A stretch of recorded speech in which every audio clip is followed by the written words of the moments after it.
च्या विरोधात नाही, मी DGCAच्या विरोधात नाही, त्यांचं माझं कुठेही काही वेर नाही. विषय एवढाच आहे की अजितदादांचा ॲक्सिडेंट जो झाला त्या ॲक्सिडेंटमध्ये विमान हे VSRचं होतं.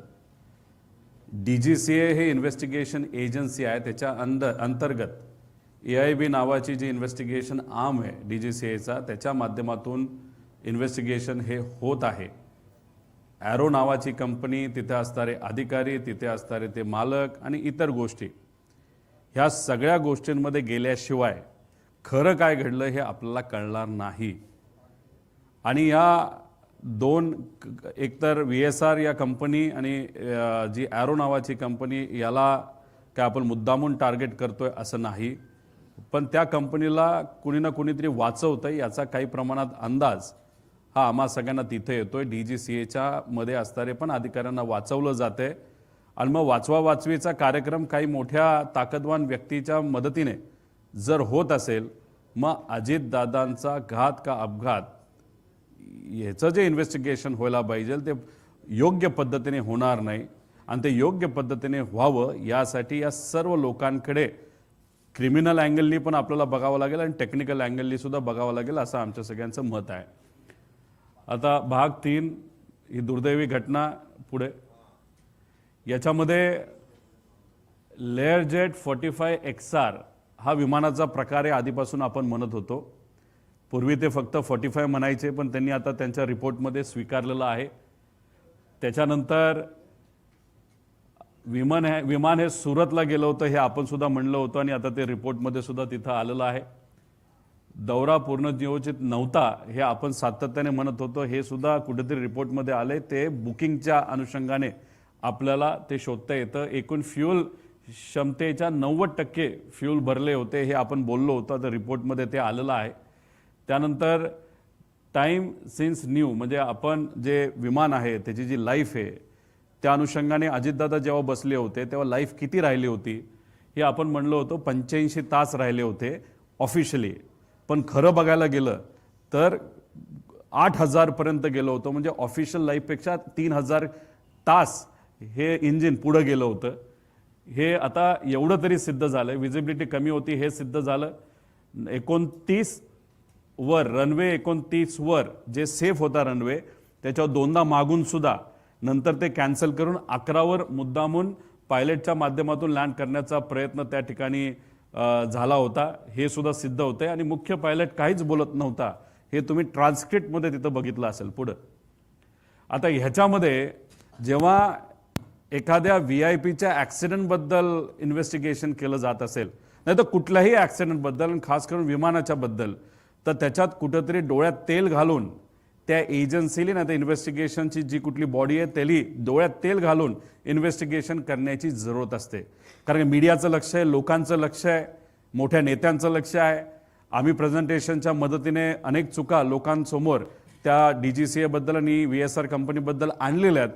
आमची अपेक्षा होती की हा रिपोर्ट बनवत असताना घाई गडबडीने न करता, कारण अख्खा महिना या रिपोर्टसाठी घेतला, त्यात चुका होऊ नये अशी आमची अपेक्षा होती. पण सुरुवातीला जर आपण बघितलं तर बारामतीला जिल्हा करून टाकला ह्यांनी. आता ह्याच्यामध्ये तुम्ही म्हणाल टायपिंग एररला काय फरक जातो? एक तर इन्व्हेस्टिगेशन करत असताना त्याच्यामध्ये कुठेही काही चुकलं नाही पाहिजे ही भूमिका, नाही तर ही जबाबदारी त्या लोकांची, त्या अधिकाऱ्यांची आहे. पण इथं जिल्हाच चुकवला आहे आणि त्याच्यानंतर बारामती म्युनिसिपल महानगरपालिका अशी त्यांनी तिथं दाखवले जी नाही आहे. म्हणजे या टायपोग्राफिकल एरर हे जे झाले त्याच्यावरनं AIB किती सिरियस आहे या रिपोर्टबद्दल हे आपल्याला त्या ठिकाणी कळतं. आता ह्याच्यामध्ये तुम्ही जर बघितलं तर aircraft was observe to have bank towards the right, म्हणजे राईट साईडला बँक झालं होतं. म्हणजे जे पंखा असतो लेफ्ट साईडचा पंखा जर खाली असेल तर त्याला आपण लेफ्ट बँक बनतो. त्यामुळे हा व्हिडिओ बघितल्यानंतर सिद्ध होतं राईट बँक नव्हतं झालं, लेफ्ट बँक झालं होतं आणि ते लेफ्ट साईडला धावपट्टीचा पडलं होतं. हे तर आपल्या सगळ्यांना त्या ठिकाणी माहिती आहे. त्यामुळे या रिपोर्टमध्येच बेसिक जी गोष्ट आहे, गोळी कुठं लागली हे जर आपण विचारायला गेलं तर डोक्याला लागली का पोटात लागली, खरं कुठं लागली, जर डोक्यात असेल तर इथं सांगण्यात आले की छातीत लागली. मग इथं बेसिकच जे ऑब्झर्वेशन आहे ते या रिपोर्टरचं, नाही तर सॉरी त्या AIB या संस्थेचं चुकलंय या रिपोर्टमध्ये, असं आमच्या सगळ्यांचं मत आहे. पुढं त्याच्यानंतर इथं रिपोर्टमध्ये तुम्ही बघितलं असेल चर्चा एका झाडाची आहे, रिपोर्टमध्ये झाडे सांगितलेत म्हणजे ट्रीज सांगितलेत. आता ह्याच्यामध्ये अशी कुठली झाडं होती तिथे की ज्याच्यावर हे विमान ज्या झाडांना धडकून, झाडांना एक झाड नाही अनेक झाडांना धडकून हे खाली त्या ठिकाणी पडलं.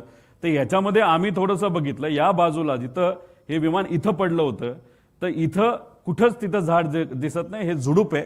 पण या झुडपाला काही विमान तिथं टच सुद्धा झालं नव्हतं. त्यानंतर हे तुम्हाला दिसलं, पुढे घ्या. आता हे माऊली रायते म्हणून लोकल चांगले तिथले पत्रकार आहे, त्यांनी अख्खा रिपोर्ट आहे, मोठा आहे, मी ते तेवढा वेळ तुमचा घेणार नाही. पण याच्यामध्ये आपण जर बघितलं तर हा व्हिडिओ आम्ही काढलाय, तिथे हे झुडपं सोडली पण ही झुडपाची हाईट आणि विमान पडल्याची हाईट ही मॅच त्या ठिकाणी कुठंच होत नाही. त्यामुळे रिपोर्टमध्ये झाडांना धडकलं इथंच या AIBचं चूक त्या ठिकाणी झालेलं आहे. मग रिपोर्ट द्यायचा म्हणून रिपोर्ट दिला का कुठंतरी झाडांवर जबाबदारी ढकलून द्यायची असा कुठंतरी केवळवाना प्रयत्न AIB कडनं झाला असं आपल्याला म्हणावं लागेल. पुढे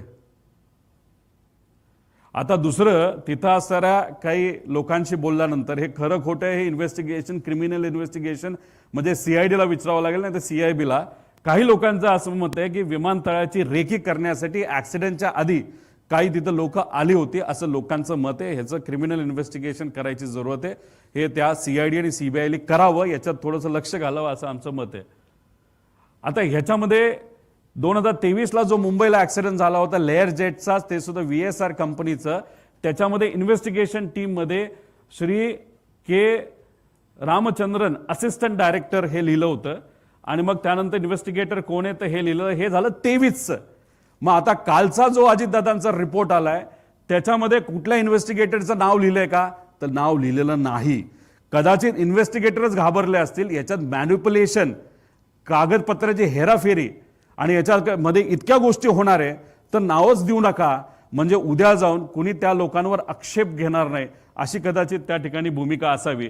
त्यामुळे आता याच्यामध्ये आपण जर बघितलं तर ह्या 23च्या इन्व्हेस्टिगेटर रिपोर्टमध्ये AIBचा जो आहे, जो 23च्या ऍक्सिडेंटचा आहे, अजितदादांच्या बाबतीत अशा पद्धतीने इन्व्हेस्टिगेशन टीमचं नाव हे कुठूनही त्या ठिकाणी आलेलं राहिलं नाही. आणि आम्हाला जे कळालं 23ला जो ऍक्सिडेंट झाला होता VK सेंकली स्वतःच्या प्रायव्हेटच्या ट्रकमध्ये सगळं जे 23चं जे विमान आहे जे मुंबईत पडलं होतं, ब्लॅक बॉक्स पासून सगळं हे स्वतः हाताळून दिल्लीला नेलं होतं असं आम्हाला तिथं कळालेलं आहे. त्यामुळे अजितदादांच्या बाबतीत इन्व्हेस्टिगेशन टीम का नाही असा एक खूप मोठा प्रश्न आम्हा सगळ्यांना आहे. आणि हा भेदभाव दादांच्या बाबतीतच का तिथं केला जातो ही शंका नाहीतर ही भावना आमच्या सगळ्यांची आहे. आता पूर्वी लेअर जेट 45 द्यायचे पण रिपोर्टमध्ये 45 XR हे त्या ठिकाणी आलेलं आहे. म्हणजे पूर्वी ते चुकत होते आणि आम्ही जे सांगत होते बरोबर होतं, आता कुठेतरी सिद्ध होतं. पुढे आता याच्यामध्ये तुम्ही म्हणाल AIB म्हणजे खूप मस्त बॉडी आहे, चांगली बॉडी आहे, इन्व्हेस्टिगेशन तिथं चालू आहे. पण या इन्व्हेस्टिगेशनचं सोल ऑब्जेक्टिव्ह म्हणजे ध्येय काय असतं की उद्या कुठला अशा प्रकारचा ऍक्सिडेंट होऊ नये एवढंच त्याच्यामध्ये त्या ठिकाणी ध्येय असतं. त्याच्यामध्ये sole objective of the investigation of the accident shall be in prevention of accident and incidents and not to apportion blame or liability. आम्ही इथं काय म्हणतोय, क्रिमिनल लायबिलिटी कोणाची, कुणी घडवलं, कसं झालं, ही आमच्या सगळ्यांची मागणी आहे. पण हे जे AIBचा जो हा फॉरवर्डच तुम्ही वाचला तर ह्याच्यामध्ये तुम्हाला कळेल ह्यात फक्त उद्या काय ऍक्सिडेंट होऊ नये एवढी भूमिका त्याच्यामध्ये AIB तिथं घेईल. म्हणजे एक्स्ट्रा कॅन ठेवले होते का नव्हते ठेवले याच्यामध्ये त्यांना काय तशी इंटरेस्ट नाही असं कुठेतरी तिथं जाणवतं. आणि तीच गोष्ट आम्ही CIDला सांगितली. CIDचं जर तुम्ही प्रेस कॉन्फरन्स बघितले असेल, योग्य दिशेने तपास चाललाय, कुठलाही प्रश्न विचारला योग्य दिशेने तपास चालू आहे. अधिकाऱ्यांबद्दल मला काही बोलायचं नाही पण ती स्टेप योग्य दिशेने. अरे पण योग्य दिशेने काय, तर हा प्रश्न आम्ही केल्यानंतर ते म्हणाले AIBचा रिपोर्ट आल्यानंतर मग आम्ही इन्व्हेस्टिगेशन खोलात जाऊन त्याच्यामध्ये करणार आहोत. पण AIBची जर रिपोर्ट बघितला तर अशा पद्धतीने त्या ठिकाणी या गोष्टीने तर त्याचा इंटेंट नाही तर ऑब्जेक्टिव्ह असतो. पुढे आता ह्याच्यामध्ये आम्ही म्हणत होतो विजिबिलिटी कमी आहे, हे काय मोघम नव्हतो. तुम्ही मुंबईची विजिबिलिटी बघितली तरी ती 2500च्या आसपास आहे रिपोर्टमध्ये दिले आणि पुण्याची जर बघितली तर 2000च्या आसपास आहे टायमिंग प्रमाणे. आणि हाच मुद्दा आम्ही त्या ठिकाणी घेतला होता. आणि ह्याच्यात जर आपण बघितलं तर इथं विजिबिलिटी मनोज पवार जो ॲरोचा, आता ॲरोवर आम्ही FIR करा का सांगतोय, कारण का ॲरोमध्ये असणारा जो कोणी हा मनोज पवार आहे जो कोणी, तो म्हणतो captain checking visibility at Baramati 7:03 all okay sir, म्हणजे everything is okay, visibility is fine.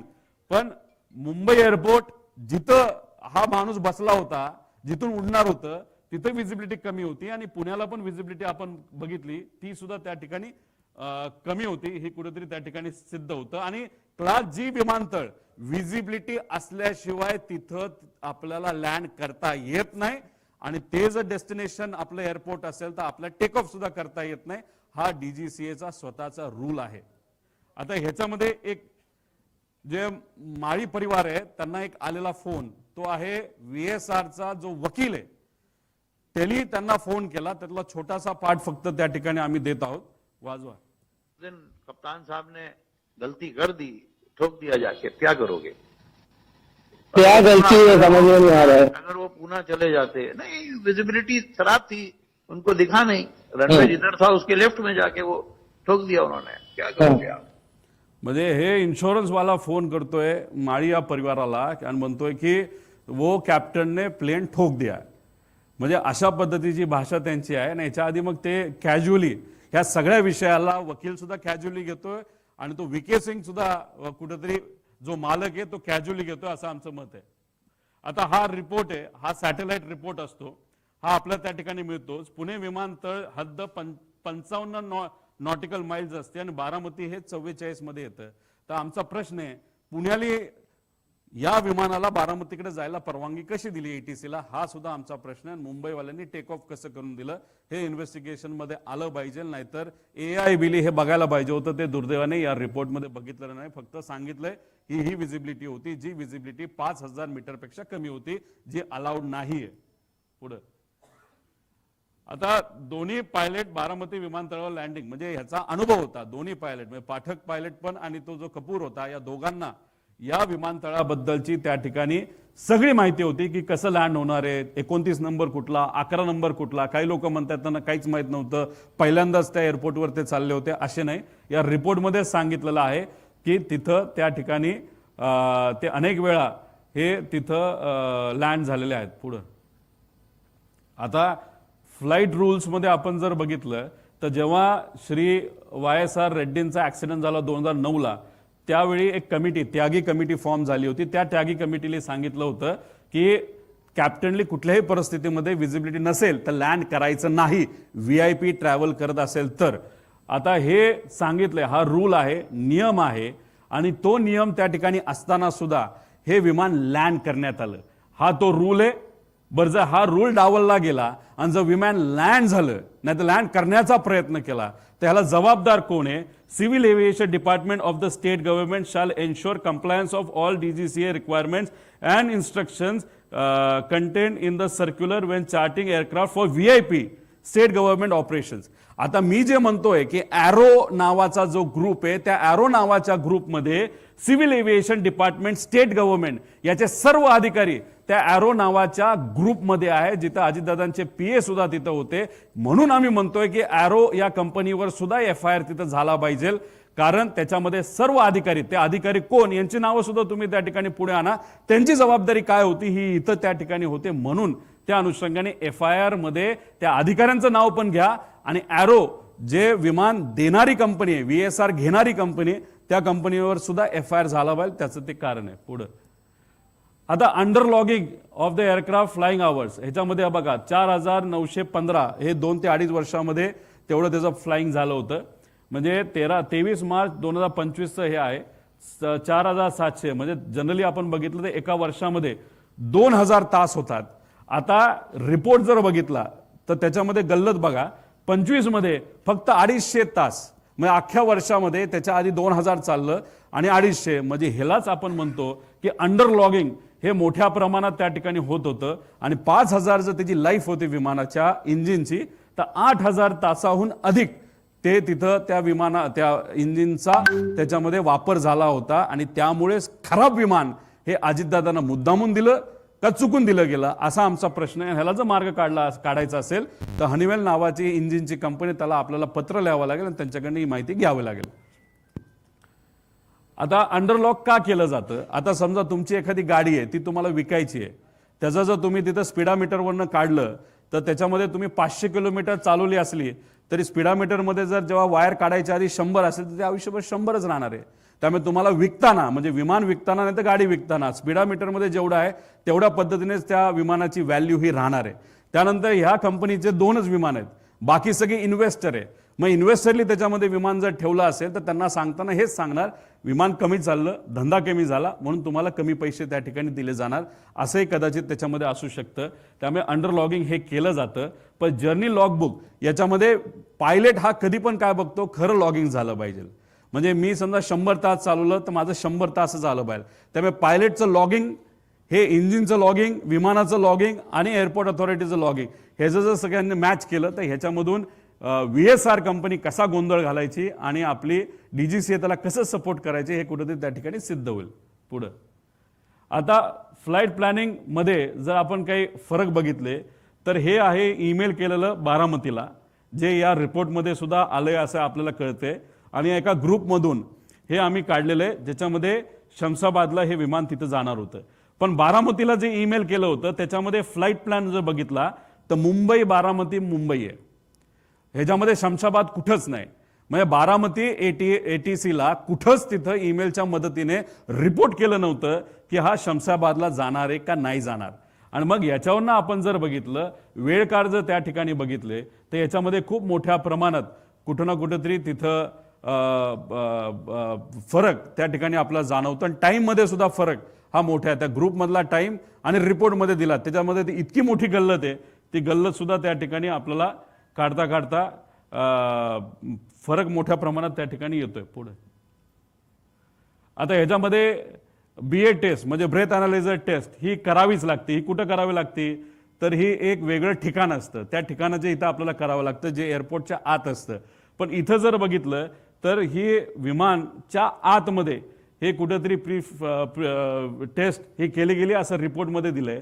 आणि म्हणजे रिपोर्टमध्ये दिलंय की हे विमानाच्या आत टेस्ट झाली, पण त्यासाठी एक वेगळं ठिकाण असतं, हे जास्त महत्त्वाचं असतं. पुढं आता फ्युअल संदर्भात AAIBच्या रिपोर्ट अनुसार सकाळी 5:30 वाजता विमान 2900 LB इंधन होते. म्हणजे ह्याच्यामध्ये एवढंच सांगण्याचा प्रयत्न त्या ठिकाणी आहे की याच्यामध्ये एक्स्ट्रा फ्युअल हे भरण्यात आलं होतं. जर मुंबई बारामती मुंबईचा प्रवास असेल आणि सकाळी इंधन भरलं असेल तर एवढं मोठ्या प्रमाणात इंधन का भरलं गेलं. आणि पुढे ते हैदराबादलाच जाणार होतं, तिथे सुद्धा इंधन आपल्याला भरता आलं असतं.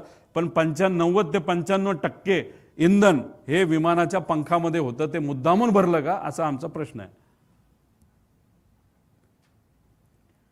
आता हे मिसमॅच ऑफ द टायमिंग आहे. म्हणजे याचा रिपोर्टनुसार विदीप जाधव 7:38 पोहोचले विमानतळावर.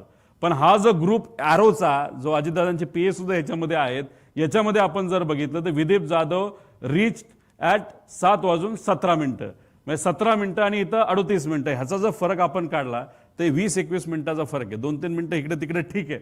पण त्यानंतर मनोज पवारचा विदीप जाधवचं झालं. रिपोर्ट अनुसार दादा 7:59 विमानात बसले होते. पण इथं जर बघितलं तर 7:54 म्हणजे आम्हाला एवढं सांगायचं होतं की याच्यामध्ये जो हा तफावत आहे हा आकड्यामध्ये खूप मोठ्या प्रमाणात, वेळेमध्ये खूप मोठ्या प्रमाणात आहे. मग वेळ कुठून घेतली, कशी घेतली हे सुद्धा त्या ठिकाणी आपल्याला सांगावं लागेल. आणि नसेल तर मग कुठंतरी हा जो हँडलर आहे ज्याच्यावर अजितदादांचे PA अवलंबून होते, अधिकारी अवलंबून होते, हा हँडलर चुकीची माहिती ही मुद्दामून देतोय का चुकून देतोय हे कुठेतरी आता आपल्याला त्या रिपोर्टमध्ये येणं महत्वाचं आहे. पुढे घ्या.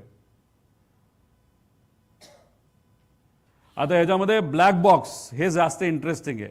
आमची अपेक्षा होती की या रिपोर्टमध्ये ब्लॅक बॉक्सचा फोटो हा यायला पाहिजे होता. सहसा ब्लॅक बॉक्सचा फोटो देणं हे फार महत्त्वाचं असतं. आणि ह्या जो अपडेट ऑन इन्व्हेस्टिगेशन जे आलं होतं हे कधी आलं होतं PIBचं 19 फेब्रुवारीला. आणि कालचं रिपोर्ट आलं. या दोघांमध्ये असं सांगण्यात आलेलं आहे की FDR आणि CVR वर subjected to thermal damage as both the recorders were expose to high temperature.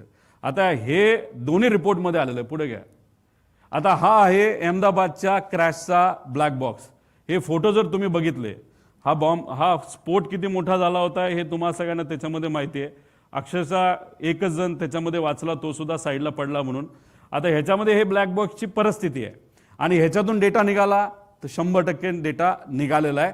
फक्त तो DGCA पूर्णपणे त्या पालकांना नाही तर नातेवाईकांना दिलेला नाही, नाही तर तो अजून बाहेर आणला नाही. त्याला पण फार मोठी कॉन्ट्रोवर्सी आहे असं आमचं मत आहे, पण ते नंतर विषय घेऊ. तर हा ब्लॅक बॉक्स आहे एअरबसचा ड्रीमलायनर. पुढं आता हा आहे लेअरजेट 55, म्हणजे हे पुढचं मॉडेल आहे. कुठं पडलं होतं तर US मध्ये फिलाडेल्फियामध्ये पडलं होतं. ह्याचा व्हिडिओ आहे.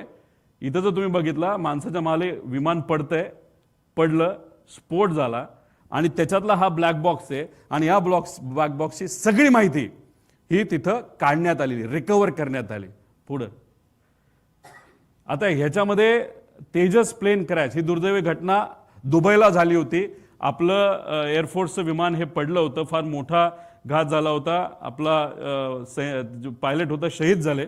आता ह्याच्यामध्ये जर बघितलं तर ह्युमन कॉज वगैरे दिलंय, पण हा सगळा डेटा दुबईला प्रोटेक्टेड आहेत, काही अडचण नाही असं सांगण्यात आलेलं आहे. एवढा मोठा आणि ते सुद्धा सुपर जेटचा क्रॅश होऊन सुद्धा. पुढं आता हे मी सगळं तुम्हाला माहिती सांगितलेलं, यात काय मी खोलात जाणार नाही, किती टेम्परेचर कसं काय हे सगळं मेल्टिंग पॉईंट वगैरे तुम्हाला सांगितलं. पुढे आता ह्याच्यामध्ये तुम्हाला मगाशी एक सांगितलं होतं 2023ला एक असिस्टंट जे डिरेक्टर होते त्यांचं नाव होतं रामचंद्र, तर ह्यांनीच अजितदादांच्या ब्लॅक बॉक्सच्या वरती सही केली आणि तिथं असं पोलीस स्टेशन ब्लॅक बॉक्स सुरक्षित असल्याची नोंद ही बारामतीला तिथं झाली. आणि सही कोणाची असेल तर हे रामचंद्रनची सही आहे. याच्यात त्यावेळेस 2023ला ते असिस्टंट डायरेक्टर होते. तो तपास पुढे कुठेच गेला नाही, पण आता हे असिस्टंट डायरेक्टरचे हे आता डेप्युटी डायरेक्टर झालेले आहेत रामचंद्रन, आणि त्यांची ती सही आहे. म्हणजे तिथे ते लिहिलंय, हे जरा आम्ही फुल मोठं केलेलं आहे. पुढे घ्या. हा आहे अजितदादांचा ब्लॅक बॉक्स. हे आहे FDR आणि हा आहे CVR. आता ह्याच्यामध्ये तुम्ही जर बघितलं असेल तर इथं काही लोकांचे हे उचलताना बोटं लागलीत, म्हणून ह्याच्यावरची जी काही राख आहे ती तिथं स्वच्छ झालेली तुम्ही तिथं बघू शकता. आता हा आहे CVR हनीवेलचा आहे आणि LG टेक्नॉलॉजीचा हा FDR आहे. आता ह्याच्यामध्ये तुम्ही बघा, एकतर कलर आहे, ह्याच्या फक्त थोडीशी राख बसलेली. आता राख बसली नाही तर त्याच्यावर काय काजळी आली म्हणून हा डॅमेज आहे असं ते म्हणत असेल तर हे हास्यास्पद आहे. इथं कुठेही बाहेरच्या बॉडीला कुठं त्याच्यात हे झालेलं नाही, डॅमेज झालेलं नाही. ही जी नेम प्लेट असते, जसं मोटर आपली जी शेतातली मोटर असते ना, तर कुठेही तुम्ही वॉशिंग मशीन घेतलं त्याच्यावर एक पट्टी असते, ती पट्टी चांगल्या क्वालिटीची आहे. इथं प्लॅस्टिकचं काहीतरी तिथं लिहिलेलं आहे, ते सुद्धा त्याच्यामध्ये कुठंच त्याला काही डॅमेज झालेलं नाही. आणि हा जो कनेक्टर असतो तो कनेक्टर सुद्धा कदाचित तो प्लॅस्टिक नाही तर कशाचा असू शकतो, तर तो कनेक्टर तिथं डॅमेज झाला नाही. आणि ह्याच्या आत एक चिप असते आणि एक रेकॉर्डर असतं, म्हणजे ह्याच्यात 1600 डिग्री सेल्सिअसच्या पुढे टेम्परेचर, म्हणजे हे सगळं टेक्निकल तुम्हाला सांगितलंय. हा आहे. आमची अपेक्षा होती की हा फोटो रिपोर्टमध्ये येणं फार महत्वाचं आहे, पण दुर्दैवाने तो रिपोर्टमध्ये तिथं आलेला नाही. पुढे आता एक तुम्ही अजून एक बघा. CVR was installed on May 3, 2021 as per the component maintenance manual of Honeywell. म्हणजे हे विमान आहे 16 वर्षापूर्वीचं, 15 का 16 वर्षापूर्वीचं. आता भारतात जर हे आणायचं असेल, जो मुद्दा आम्ही घेतला होता की अमेरिकेवरून हे आणलं तर ह्याचा जो CVR आहे तो अर्धा तासाचाच आहे, तो बदलणं हे फार महत्वाचं होतं. ठीक आहे, चला तुम्ही बदललं, ते बदललं 21 मध्ये, त्याचा अर्थ हा CVR हा 21 मध्ये बदलल्यामुळे हा लेटेस्ट CVR असेल. म्हणजे जुना जर असता तो जळला बिळला आपण म्हणू शकतो ओल्ड मॉडेल आहे, पण मग हा नवीन जर असेल तर मग हा याच्याबद्दलची डिटेल्स आम्हा सगळ्यांना पाहिजे. हा नवीन आहे का तोच आहे, फक्त फसवण्यासाठी काय गोष्टी केल्यात त्याच्यात CVR जो खराब झाला हे जे म्हणतायत त्याचं मुख्य कारण असं आहे की CVR जर 30 मिनिटाचा असेल तर हे विमान रजिस्टर होऊच शकत नाही, आणि रजिस्टर होऊ शकत नाही मग DGCAचे अधिकारी अडचणीत येतील, म्हणून त्यांनी रिपोर्टमध्ये हे मॅन्युप्युलेशन केलं असं माझं मत आहे. आणि CVR was installed on 3 May 2021. तर हा जो CVRचं मॉडेल आहे हे आपल्याला तिथं हनीवेलला विचारावं लागेल, हे मॉडेल कधीच आहे, हे जुनं मॉडेल आहे का नवीन मॉडेल आहे. आणि नवीन मॉडेल जर लावलं असेल तर VSRL हे घेतलं कधी, कुठून घेतलं, मॉडेलचे नंबर्स, हे सगळ्या पद्धतीने इन्व्हेस्टिगेशन होणं महत्वाचं आहे. पण हे एअरक्राफ्टच चुकीच्या पद्धतीने रजिस्टर झाल्यामुळे हे आमचं मत आहे की हे जुनंच आहे, पण हे रिपोर्टमध्ये या बाबतीत त्यांनी नवीन आहे असं तरी दाखवलेलं आहे. त्यामुळे नवीन असेल, नवीन मॉडेल असेल तर जळणं हे अशक्यच आहे असं आपल्याला म्हणावं लागेल. पुढं आता ह्याच्यात बघा, झारखंडमध्ये हा जो क्रॅश झाला याच्यामध्ये ब्लॅक बॉक्सच नव्हता. म्हणजे DGCAचा कहर किती हे बघा, हे जर ब्लॅक बॉक्सच सापडला नाही. 53 वर्षापूर्वीचं हे एअरक्राफ्ट होतं ज्याच्यात 6 जणांचा मृत्यू झाला. पुढं आता फ्लाईट रडार मधून तुम्ही माहिती काढत होता, मी माहिती काढत होतो. ही सगळी माहिती, हे दादांचं विमान आहे, ह्याच्या आधी कुठं कुठं ते विमान गेलं हे माहित होतं. त्यानंतर हे दुसरं आहे ज्याच्या CM आणि मोठे लोक वापरतात, हे सगळी माहिती होती. आपण हे प्रेझेंटेशन घेतल्यानंतर ह्यांनी दोन्हीकडचं जर आपण बघितलं, हे वाईप ऑफ करून टाकलंय. म्हणजे माहिती कुठेतरी दाबवण्याचा प्रयत्न केला जातो आणि तीच लोक माहिती दाबतात ज्यांना कुठेतरी भीती असते की ह्याच्यात काहीतरी आपलं बाहेर निघेल. म्हणून ही दोन्ही माहिती जर आपण बघितलं, त्यांनी अख्खं रेकॉर्ड हे तिथं डिलीट केलंय असं आपल्याला म्हणावं लागेल. पुढं हा व्हिडिओ जय पवार माझे बंधू यांनी तो दिलेला टाकलेला व्हिडिओ आहे. ते पण आपापल्या लेवलला, त्यांच्या लेवलला जी काय माहिती मिळते ती लोकांसमोर आणि तुमच्या माध्यमातून लोकांसमोर आणण्याचा प्रयत्न करतात.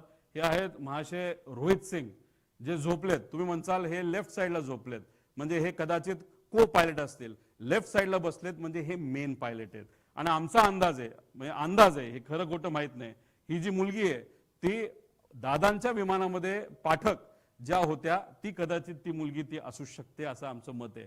ती मुलीने काय केलं, ती को पायलट आहे कारण का ती राईट साईडला बसली आहे.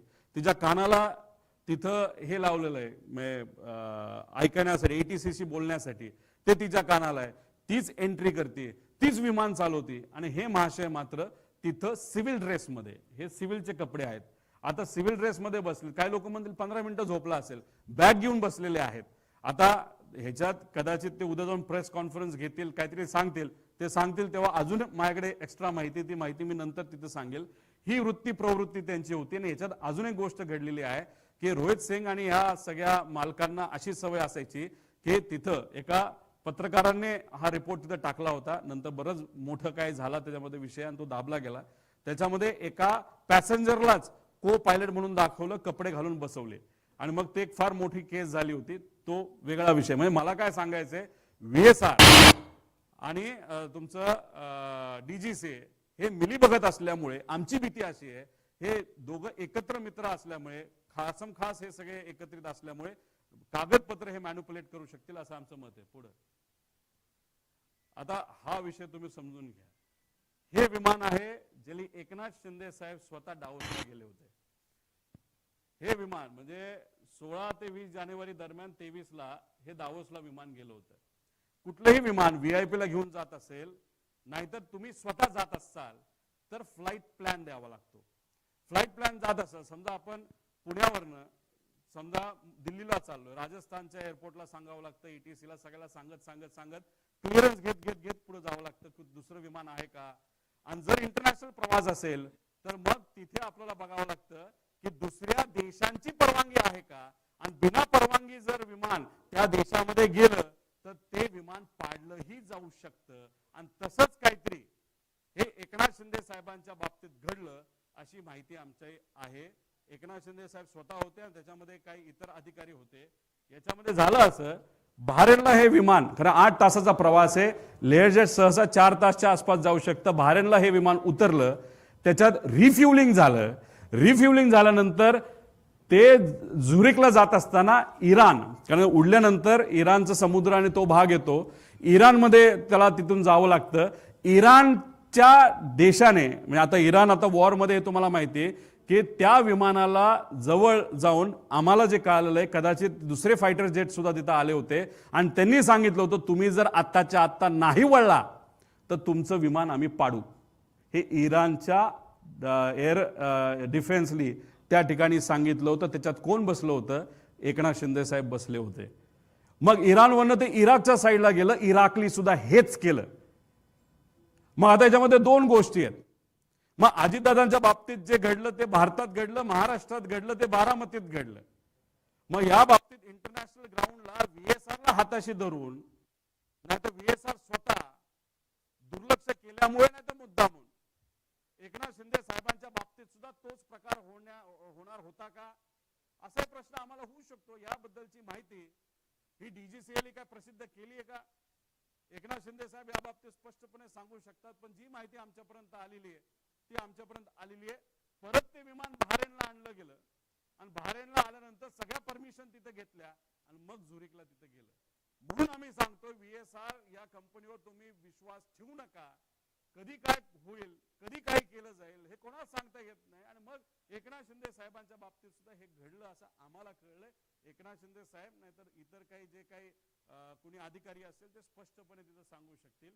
इराक आणि इराणमध्ये वॉर आहे, त्याकडनं आपल्याला काही डेटा मिळू शकत नाही. बहारेनकडनं मिळाला तर आपल्याला ते कळू शकतं. त्याच्याच बरोबर VSR व्हेंचर हे 6 महिन्यासाठी हे UAE मध्ये बँड होतं का? जेव्हा कोविडचा काळ होता, कोविडच्या काळामध्ये लोक जिथे कुठं अडकली होती, प्रायव्हेट जेट हे एक व्यक्ती नाही तर एक कंपनी बुक करतं. त्यात तुम्हाला सीट विकता येत नाही, त्याला कमर्शियल लायसन्स लागतं. पण VSR हे पैसे कमवच्या नादामध्ये पेशंट कडनं सुद्धा भरमसाठ पैसा घेत होतं आणि त्यासाठी UAE मध्ये त्यांना 6 महिन्यासाठी बॅन केलं होतं. हा एक फार मोठा विषय आहे. VIP ते सुद्धा महाराष्ट्राचे VIP मुख्यमंत्री होते एकनाथ शिंदे साहेब, त्यांच्या बाबतीत सुद्धा VSRली असंच हलगर्जीपणा नाहीतर मुद्दामून काय अशा गोष्टी केल्या असं आमच्या सगळ्यांचं त्या ठिकाणी मत आहे. हे 2 विमान आम्ही का म्हणतो इन्व्हेस्टिगेशन लवकर करा लवकर करा लवकर करा? त्याचं कारण असं आहे की कागदपत्र रंगवली जाऊ शकतात जी रंगवली जात आहेत आणि त्याच्याच बरोबर जी विमानं आज महाराष्ट्रात आहेत, भारतात आहेत, ती हळूहळू बाहेर ढकलली जातात. हे 2 विमानं आम्हाला कळलं. खास करून एक लेगेसी 600 जे हैदराबादला होतं, म्हणजे जिथं आंध्र प्रदेशमध्ये होतं, ते कोणाकडे होतं काय होतं याचा खोला जाणार नाही. ते विमान आता आम्हाला जे कळलेलं आहे ते आता सॅन मरिनो USA ला हे ट्रान्सफर करण्यात आलेलं आहे ऍक्सिडेंट नंतर आणि आपल्या प्रेस कॉन्फरन्स घेतल्यानंतर. म्हणजे हळूहळू कागद तर रंगवले जातात पण धंदा सुद्धा शिफ्ट करण्याचं काम तिथं सुरू झालंय असं आपल्याला म्हणावं लागेल. आणि जर तुम्ही चोर नसालच घाबरता कशाला, पण चोरच घाबरू शकतो हे आपल्या सगळ्यांना तिथं माहिती आहे. पुढे आता ह्याच्यात आम्हाला VK सिंगचा त्याच्यामध्ये फोन आला होता. आम्ही यांचा जो हँडलर आहे त्याचं नाव काय, दीपक बोरकर नंबर आहे, कोणाला चेक करायचा असेल तर त्याला काल 10:14 आम्ही तिथं फोन केला होता आणि लगेच 10:46 VK सिंगचा आमच्या त्या माणसाला फोन आला. त्याला असं वाटलं की तो कुठला ते पत्रकार आहे का आणि काय, आणि बरंच काय 2 मिनिटं तो बोलत होता. त्यातले काही छोटे विषय मी फक्त तुम्हाला सांगतो.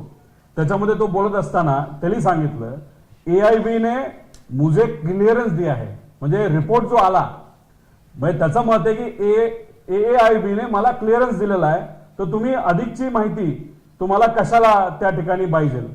त्याच्याच बरोबर नीचे से ऊपर तक हमारी पहुंच आहे असं VK सिंग आम्हाला सांगतोय, म्हणजे आमच्या माणसाला सांगतोय. नीचे से ऊपर तक, आता ऊपर तक म्हणजे मंत्र्यापर्यंत का हा मोठा प्रश्न आहे. नीचे से म्हणजे कुठून हे आपल्याला बघावं लागेल. कोई भी कुछ भी बिघाड नाही सकता, म्हणजे आमचं कुणीच काय बिघडू शकत नाही. महाराष्ट्राचा एवढा मोठा नेता गेलाय, अजितदादा त्याच्यामध्ये वारलेले आहेत, ते आपल्यात नाहीये. आणि मग अजित काका तिथं नसताना, अजितदादा आपल्या तिथं नसताना त्यांचा ऍक्सिडेंट तिथं झाल्याने हा म्हणतोय की म्हणजे आमचं कुणी काय बिघडू शकत नाही. त्यानंतर अभी भी हमारे प्लेन उड़ रहे हैं, सरकार भी हमारे प्लेन यूज कर रही है, तो आपको क्या दिक्कत है. म्हणजे VSRचे विमान अजून सुद्धा उडत आहेत, सरकार ते विमान त्या ठिकाणी वापरते. काही प्रमाणात महाराष्ट्रातले मोठे मोठे नेते ज्याच्यामध्ये ज्यांचा ऍक्सिडेंट झाला त्यांचे नातेवाईक सुद्धा VSRचं विमान वापरतायत. तर रोहित पवारला त्यात काय पडलेलं आहे असं VK सिंगने तिथं मला सांगितलेलं आहे. मला नाही, माझ्याशी नाही बोलला तर माझ्या लोकांशी बोलला. हे झालं, हे सगळे पुरावे आहेत. आता मी होम मंत्रालयाला म्हणतो तुमच्याकडे जर व्हॉट्सअप हॅकिंग आणि व्हॉट्सअप रेकॉर्डिंग काढण्याची जर तुमच्याकडे यंत्रणा असेल तर काढा. काल काय बोलला ते तुम्ही बघा, पण फक्त एवढंच काढू नका. VK सिंग 28 जानेवारीच्या आधी 6 महिने कोणाकोणाशी बोलत होता आणि काय काय बोलत होता व्हॉट्सअप पासून इतर सगळ्या गोष्टींवर हे तुम्ही काढा. आणि 28 तारखेपासून आजपर्यंत त्यांनी कोणाला तो भेटला हे सुद्धा तिथं बघा. महाराष्ट्र सदनला तो गेला होता का नव्हता, आणि गेला असेल तर कोणाला भेटला हे सुद्धा तुम्हाला जर काढता आलं गेल्या 5-6 दिवसामध्ये हे सुद्धा तुम्ही त्या ठिकाणी काढलं बरं असं आमच्या सगळ्यांचं मत आहे. पुढं एवढी हिंमत कुठून येते? आता VSR म्हणजे मालक VK सिंग आमच्या लोकांशी असं जर बोलत असेल, महाराष्ट्राचा एवढा मोठा नेता जाऊन सुद्धा अहंकार दाखवत असेल, एवढी हिंमत येते कुठून? VSR मध्ये कोणाची इन्व्हेस्ट आहे, कोणाचा पैसा, काही घेणं देणं नाही. आम्हाला काही फरक पडत नाही. ते काय आमची कॉम्पिटिशन नाही ना, मी त्या धंद्यामध्ये आहे. ते डुबलं तरी चालेल, चाललं तरी चालेल. विषय एवढाच आहे की दादांचा अपघात ज्या विमानात झाला ते VSRच्या मालकीचं होतं आणि मग आम्ही FIR करा एवढं सांगतोय तरी FIR आमचा घेतला जात नाही. आम्ही फार सगळे पुरावे देऊन सुद्धा आमची अपेक्षा होती AIB कडनं चांगला तपास होईल, तो त्याच्यामध्ये घेतलाय. दखल कुणीच घेत नाही. CID कडे केस गेली, CID फक्त म्हणते प्रगती पथावर आहे आणि CBI कडे देऊन 18 दिवस झाले. सुशांत सिंगच्या बाबतीत बिहार सरकारच्या मुख्यमंत्र्यांनी सांगितल्यानंतर 2 दिवसात CBIने सगळं प्रकरण हातामध्ये घेतलं आणि अजितदादा जाऊन महिना होऊन सुद्धा आणि त्यांच्या पक्षाने सांगून 14 दिवस होऊन सुद्धा जर CBI अजूनपर्यंत हा तपास हातात घेत नसेल तर ह्याला आपण काय म्हणणार? आम्ही FIR का करा असं म्हणत होतो. त्याचं मुख्य कारण हे जे कोणी जबाबदार आहे, जे आम्हाला वाटतं त्या इन्व्हेस्टिगेशनचा त्याचा एक तो भाग झाला पाहिजे. इन्व्हेस्टिगेशन केल्यानंतर त्यात काहीच नाही झालं तर आमच्यावर कारवाई करा, आम्ही थोडी कुठे घाबरतोय. पण इन्व्हेस्टिगेशन करत असताना सगळ्याच गोष्टीकडे बघितलं पाहिजे असं आमचं मत आहे. पण मग एवढी हिंमत VSR मध्ये काय येते ह्याच्या खोलात जर तुम्ही गेलात तर ते तुम्ही बघाल पुढं. याच्यामध्ये बघा श्वेता सिंग कोण हे मी मुद्दा तिथं मांडला होता.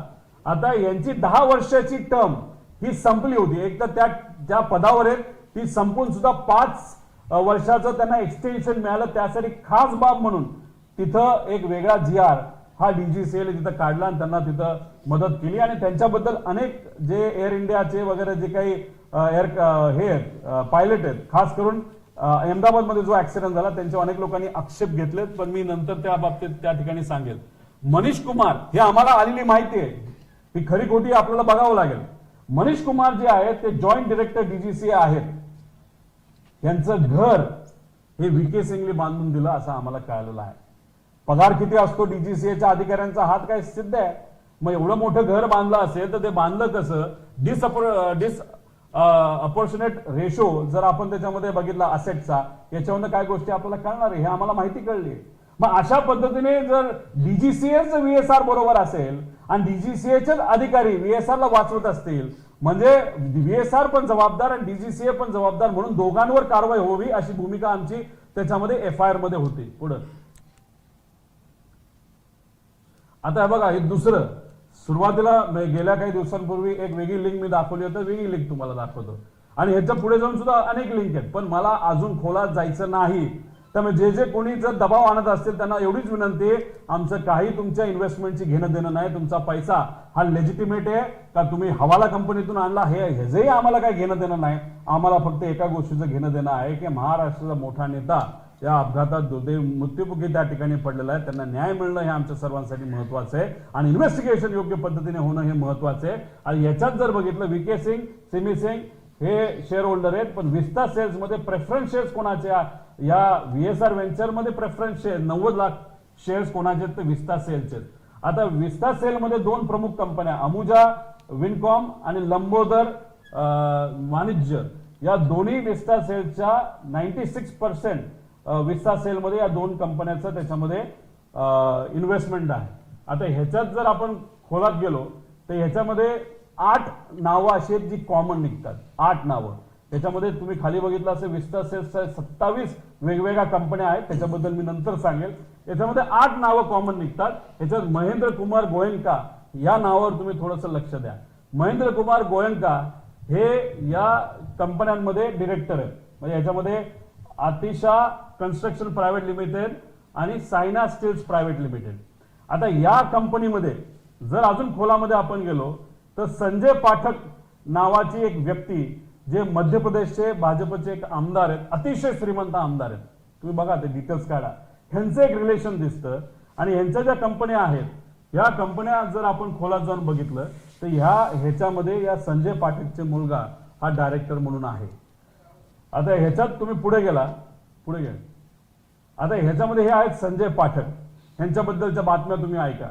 ह्याच्यामध्ये 242 कोटीचं विमान त्यांनी घेतलं. आता ते कोणाच्या नावावर बघावं लागेल, VSR का कोणाचा ती माहिती आम्हाला माहित नाही. आता ती इन्व्हेस्टिगेशनली बघा. म्हणजे एवढी मोठी माणसं जर VSRच्या पाठीमागे असतील, DGCA या लोकांना पण वाचवण्याचा प्रयत्न करत असावं आणि VSRला पण वाचवायचं, म्हणजे दादांचं इन्व्हेस्टिगेशन राहिलं बाजूला, तर DGCAचं काम काय, नाही तर मंत्रालयाचं काम काय, तर या लोकांना वाचवा असं कुठेतरी सांगण्याचा प्रयत्न त्या ठिकाणी केला जातोय, असं आमचं ठाम मत आहे आणि हे कुठेतरी त्या ठिकाणी सिद्ध होतं.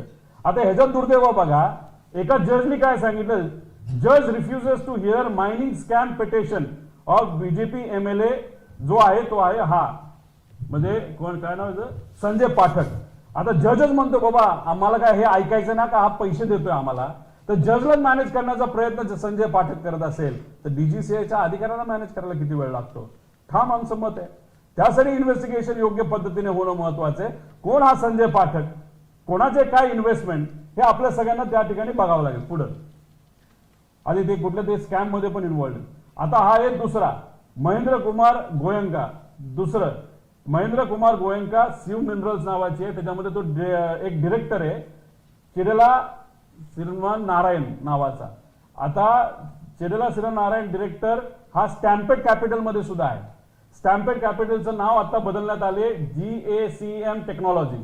GACM टेक्नॉलॉजी मध्ये दुसरा डायरेक्टर कोण होता, आता तो मंत्री असल्यामुळे नाही, तो आहे TG भारत.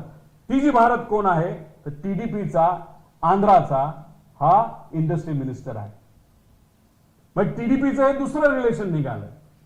VSRचं कुठं ना कुठं तरी या लोकांची लिंक असल्यामुळे DGCAच्या माध्यमातून इन्व्हेस्टिगेशन हे पारदर्शक होत नाही आणि दादांना न्याय देण्यासाठी म्हणून मुद्दामून या ठिकाणी उशीर होतोय. आणि उशीर होत असताना जेव्हा न्याय दिला जाईल तो योग्य पद्धतीने दिला जाणार नाही असं आमच्या सगळ्यांचं तिथं मत आहे. आणि हे सगळे पुरावे सकट आम्ही दिलेलं आहे. हे ते कंपन्या आहेत, त्याच्यात कोण कोण डायरेक्टर होतं, मंत्री असल्यामुळे डायरेक्टर राहता येत नाही, ते आता बदललेले आहेत असं आम्हाला कळते, पण रिलेशन तर आहेच ना पुढं. आता हे सूर्यवंशी आहेत नाशिकचे. नाशिकचे फार मोठे इंडस्ट्रियलिस्ट आहेत. महाराष्ट्रात सुद्धा त्यांचा व्यवसाय आहे. मध्य प्रदेशमध्ये फार मोठ्या भाजपच्या नेत्यांबरोबर त्यांचं आर्थिक संबंध आहे असं त्या ठिकाणी बोललं जातं. या व्यक्तीला जरूरत नसताना सुद्धा या रिकॅपिटलला सांगून VSRला गॅरंटी दिली. VSRला लोन मिळत नव्हतं, पण सूर्यवंशीली दिलीप बिल्डकॉन नावाच्या कंपनीने गॅरंटी दिल्यामुळे VSRला पहिलं लोन मिळालं. पुढे जावा. दिलीप बिल्डकॉन कोण आहे, नाशिकचा आहे. त्याला काय काय मिळालंय काम, समृद्धी महामार्गाला त्याला 1700 कोटीचं काम मिळालं. राष्ट्रीय महामार्गाला जर 911 कोटीचं काम मिळालंय. रोड अपग्रेडेशन हे आहे 580 कोटी. हे फक्त महाराष्ट्र आहे. नाशिकचा हा, नाशिकच्या कुठल्याही नेत्याला विचारा की तुम्हाला कळेल की दिलीप बिल्डकॉन कोणतं, हे लोक तिथे सांगतील. आणि मग हे फक्त महाराष्ट्राचं आहे. मध्य प्रदेशमध्ये याच्यापेक्षा कितीतरी पटीने जास्त आहे का. मग दिलीप बिल्डकॉननी कोणाच्या सांगण्यावरनं VSRला गॅरंटी दिली. इथं घरचे माणसं आपल्याला गॅरंटी देत नाही आणि इथं गॅरंटी देणारे हे मोठे बिझनेसमॅन जे VSRला ओळखत सुद्धा नाही अशा लोकांना जर हे गॅरंटी देत असते तर कोणाच्या सांगण्यावरनं दिली. मग तो सांगणारा कोण एवढा मोठा माणूस, आणि तो एवढा मोठा माणूस जर या VSRच्या पाठीमागे असेल तर कसं न्याय मिळणार पुढं. वेल्सपन बद्दल मी तुम्हाला सांगितलेलं आहे. वेल्सपनचं सुद्धा पॉलिटिकल पर्सन गुजरातचे, त्यांची रिलेशन आहे. ह्याच्यात काही खोलात जाणार नाही. यांनी कसं रिस्ट्रक्चर केलंय, स्ट्रक्चर केलंय, NBFC नसताना कसे पैसे दिलेत हे सिद्ध होतं. 100 कोटीपेक्षा जास्त पैसा दिलाय पुढं. आता हे मी तुम्हाला सांगितलं NBFC जे आंध्राचे आहे, ह्याचे रिलेशन तुम्हाला माहिती आहे. TDP बरोबर कसं रिलेशन आहे हे मी आधीच सांगितल्यामुळे मी ह्याच्या खोलात तिथं जात नाही. आता हे अग्रीमेंट आहे. आता पण ह्याच्यामध्ये अजून एक गोष्ट तुम्ही पुढे जाऊन बघाल की जे एव्हिएशन मंत्री आहेत ते का ऍक्शन घेत नसतील, नाही तर घेऊ शकत नसतील, ह्याचं एक कारण सांगितलं जे हे आहे. दुसरं कारण मी सांगितलं जे आहे आंध्राचे इंडस्ट्री मिनिस्टर. आता तिसरं कारण काही प्रमाणात तुम्हाला सांगतो आणि इन्व्हेस्टिगेशन करण्याची जरूरत आहे, ते आहे पुढं. हा, आता हे बघा, याच्यामध्ये कौर वैश्य बँक ही एक मेन बँक आहे जी TDPच्या प्रमुख नेत्यांच्या प्रायव्हेट कंपनीला फंडिंग करते. ज्याच्यामध्ये जी NBFC आहे त्याला सुद्धा या बँकेचं फंडिंग आहे आणि त्यांची एक दुसरी कंपनी आहे त्याला सुद्धा फंडिंग आहे. ठीक आहे, फंडिंग कुणी करू शकतो, बँकेचं काही अडचण नाही. मग हे जे जुबली हिल्स मध्ये एक जागा आहे, जुबली हिल्स मध्ये कोण राहतं हे तुम्हाला तिथं माहिती आहे. त्यात VSR कंपनी जी दिल्लीला रजिस्टर्ड आहे, VK सिंग दिल्लीचा माणूस हा जुबली हिल्स मध्ये प्रॉपर्टी घेतो तो किती रुपयाची प्रॉपर्टी घेतो, त्याची खरी किंमत आहे 30 कोटी, पण प्रॉपर्टी VSR घेते कितीला, 47 कोटी, म्हणजे 17 कोटी अधिक. एवढं अधिक मार्केटपेक्षा अधिकचे पैसे का दिले, तो पैसा कोणाला गेला, कसा गेला, हे आपल्याला बघावं लागेल. आणि फिनिक्स ग्रुप हा कोणाचा, कसा, काय, तुमची रिसर्च तुम्ही वापरा.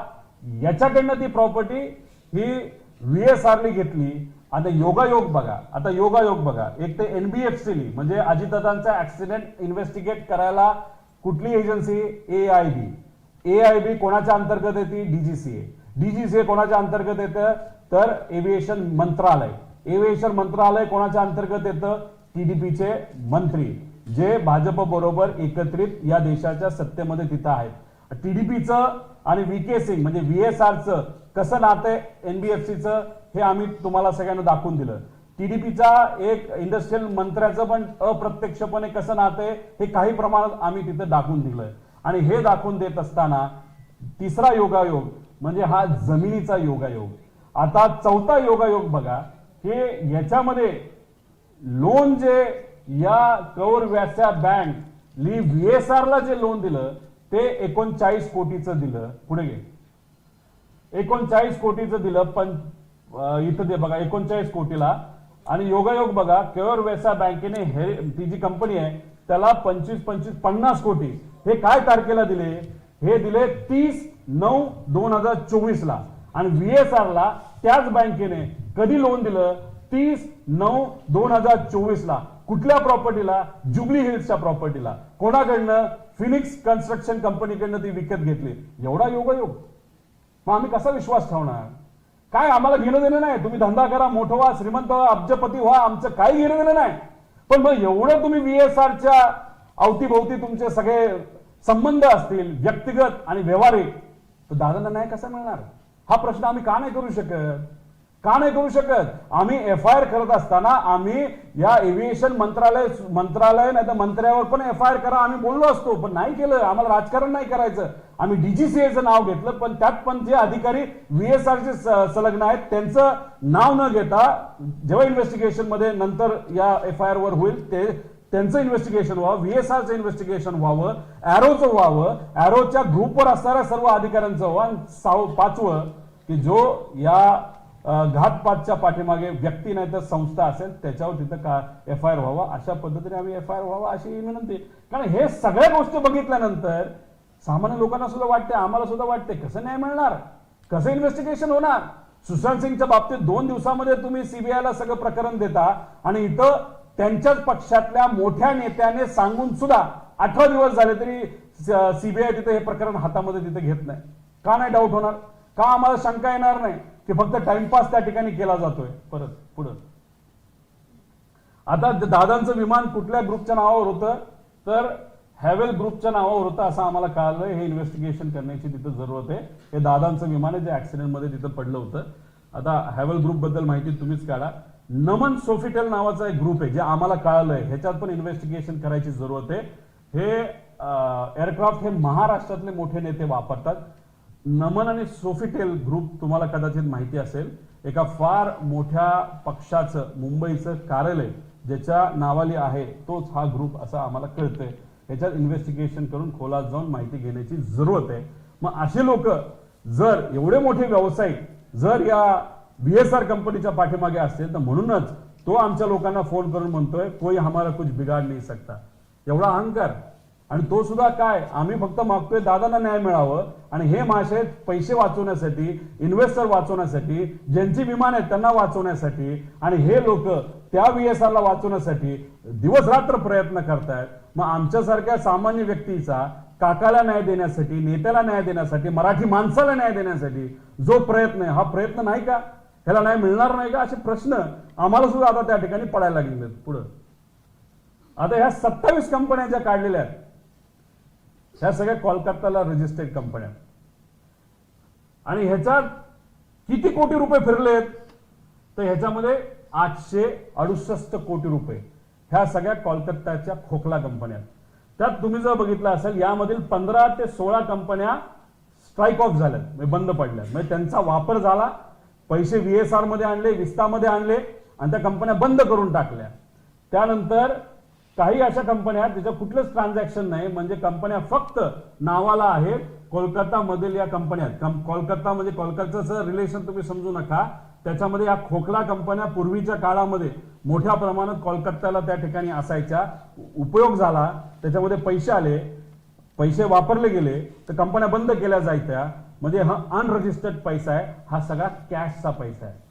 हा कुठे लेजिटिमेट पैसा नाही, हा सगळा कॅशचा पैसा आहे, जो या कंपन्या 27 कंपन्यामध्ये हा 868 कोटी रुपये प्रीमियमच्या माध्यमातून विविध चेन आणि लेअरच्या मदतीने हा पैसा आला. आणि हा पैसा शेवटी कुठे गेला असेल, सगळा नसेल, त्यातला 100 कोटी, म्हणजे आमच्या अंदाजाने 78 का 80 कोटी का 100 कोटीपर्यंत हा निधी आला VSR व्हेंचर्स मध्ये.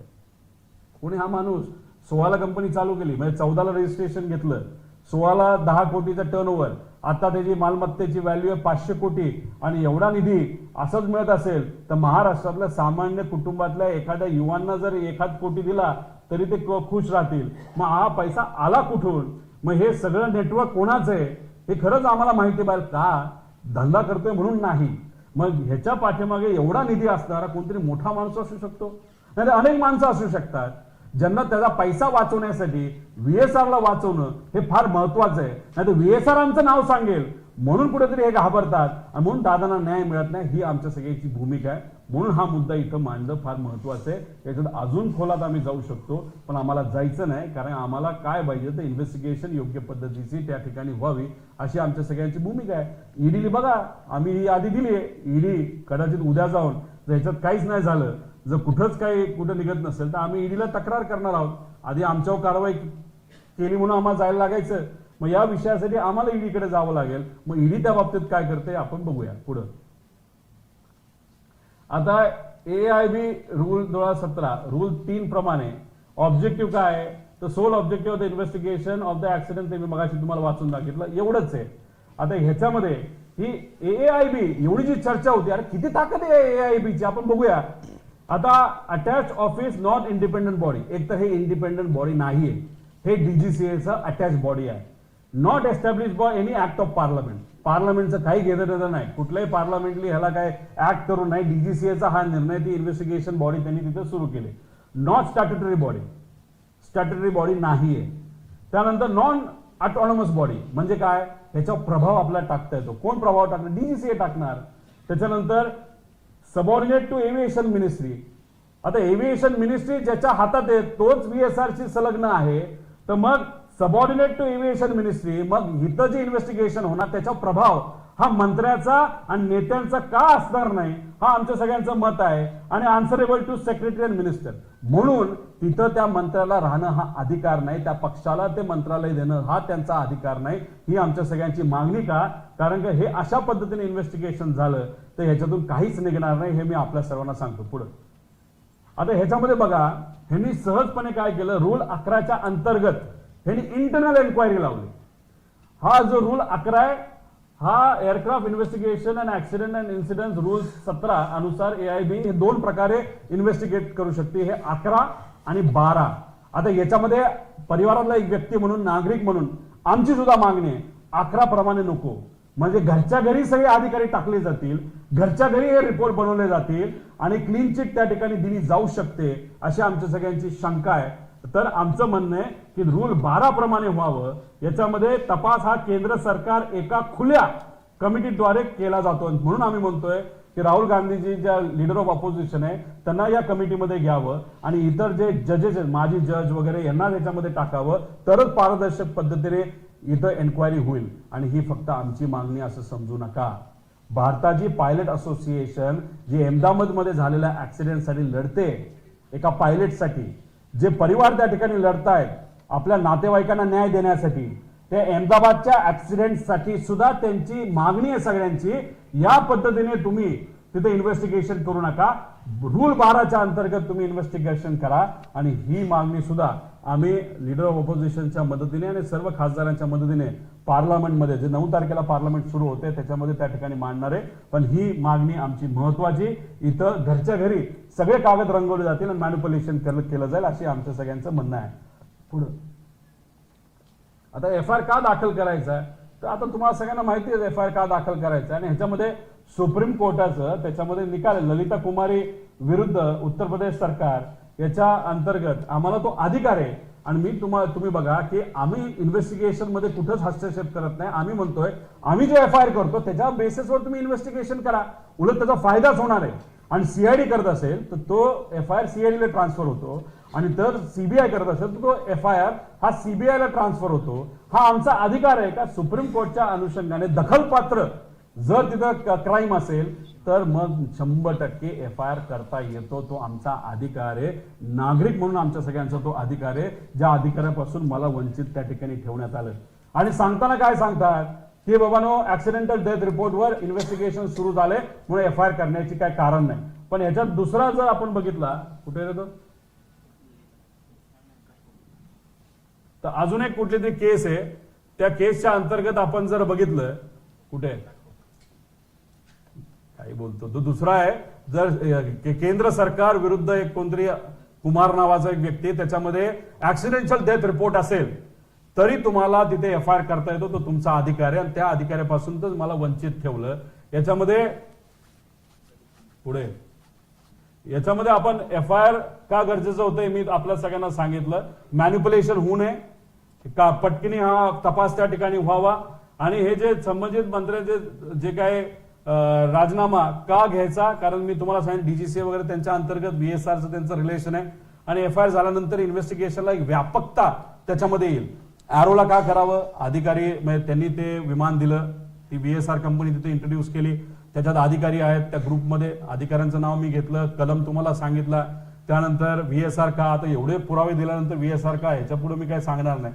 आणि DGCA का, की DGCAच मदत करते. आणि क्रिमिनल जे 5वा आहे त्याच्यामध्ये क्रिमिनल अँगल असल्यामुळे जी व्यक्ती आणि संस्था त्या क्रिमिनल कॉन्स्पिरन्सीच्या मागे असतील तर मग ते इन्व्हेस्टिगेशन व्हावं, यासाठी आम्ही FIR मागत होतो. पुढे CIDचा तपास नेहमी एवढंच जलद गतीवर आहे, चाललंय, पुढे चाललंय, पुढे चाललंय. पण काय चाललंय ते म्हणाले AIB रिपोर्टवर आमचं जास्त अवलंबून आहे.